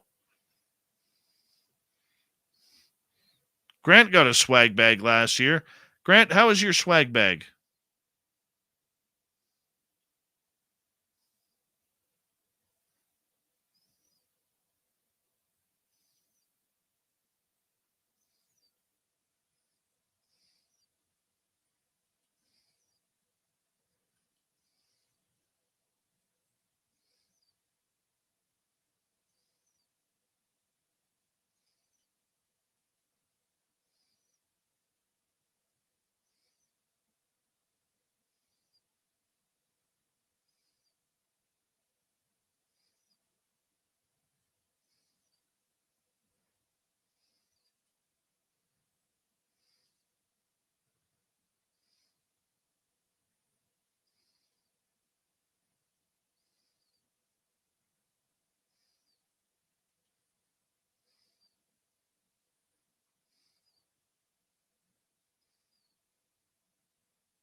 Yeah, and by the way, every swag bag will contain at least one hair of mine from when I chopped my hair off.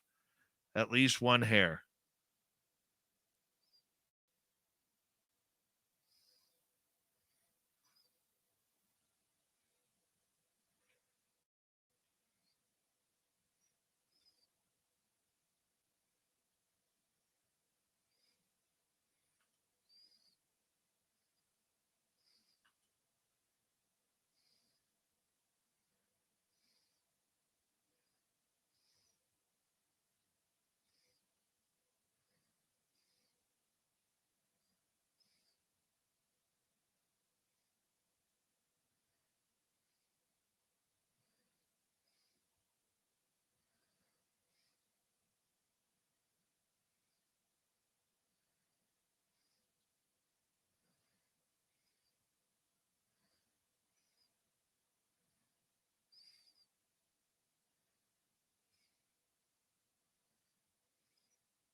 No way, Mark Sanchez. You had to give up the shirt for that? Dude, I would have bro-coded you on that one.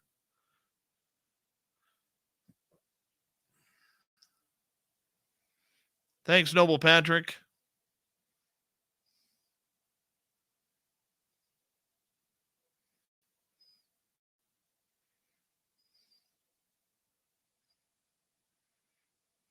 Lily Pond, I know. Hi, Susie B.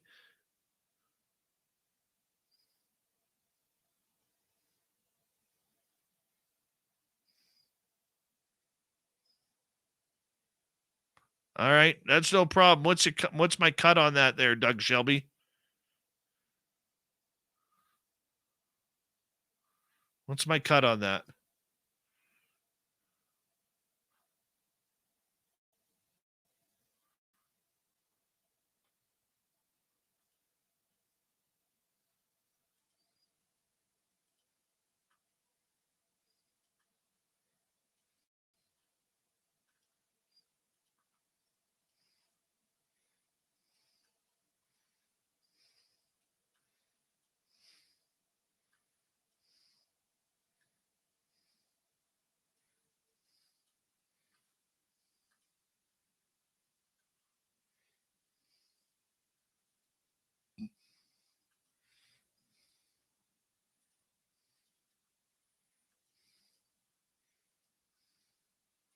Tomorrow night on the show, Geraldine Orozco and the Spiritual You.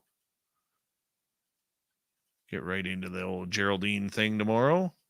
Kick off a brand new year. We'll ask her if she's coming to Vegas. I don't know about her yet. 25%. I need a dude. That's my head hair. I need at least 55% of that, man. I need at least 55%. You think about that. I'll be right back.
Hi, Jessica.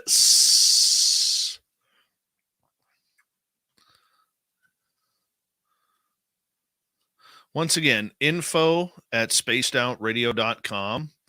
Info@spacedoutradio.com is where you need to go to register. And we'll get going from there, people.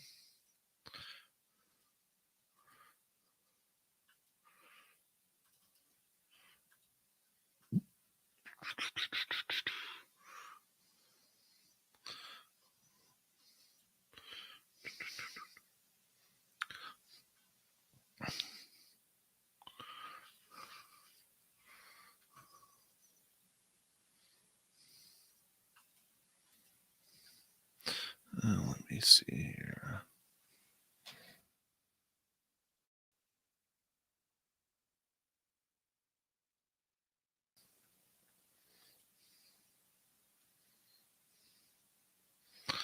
That we have.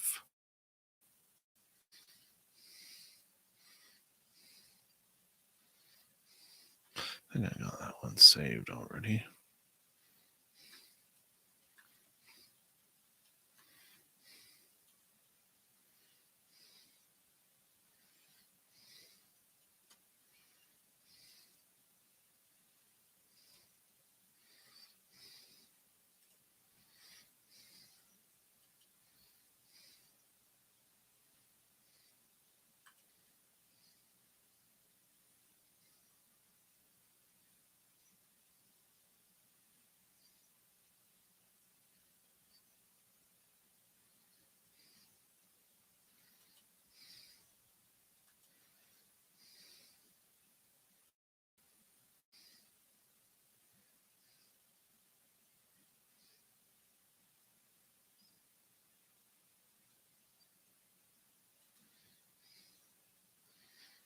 Let's see.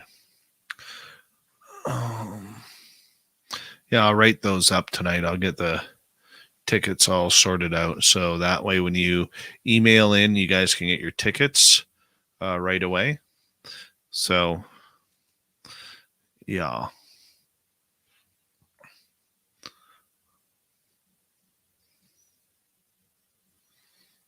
That'll be good.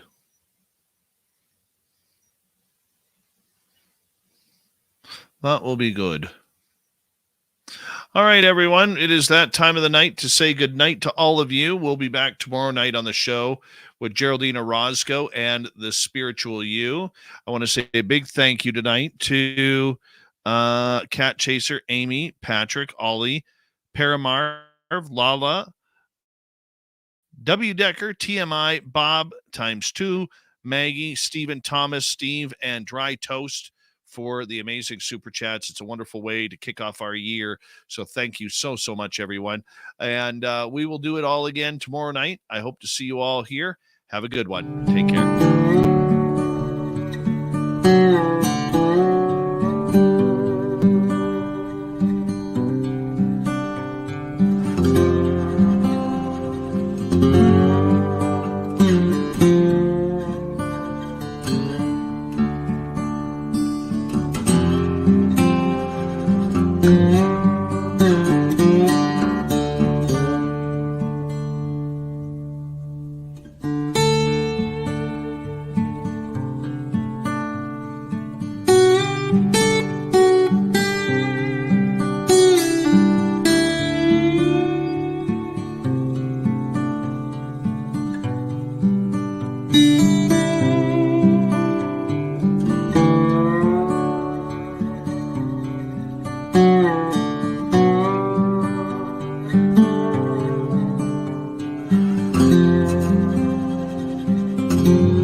healthy, my friend. You too. You need bail money, give me a call. Always, Dad.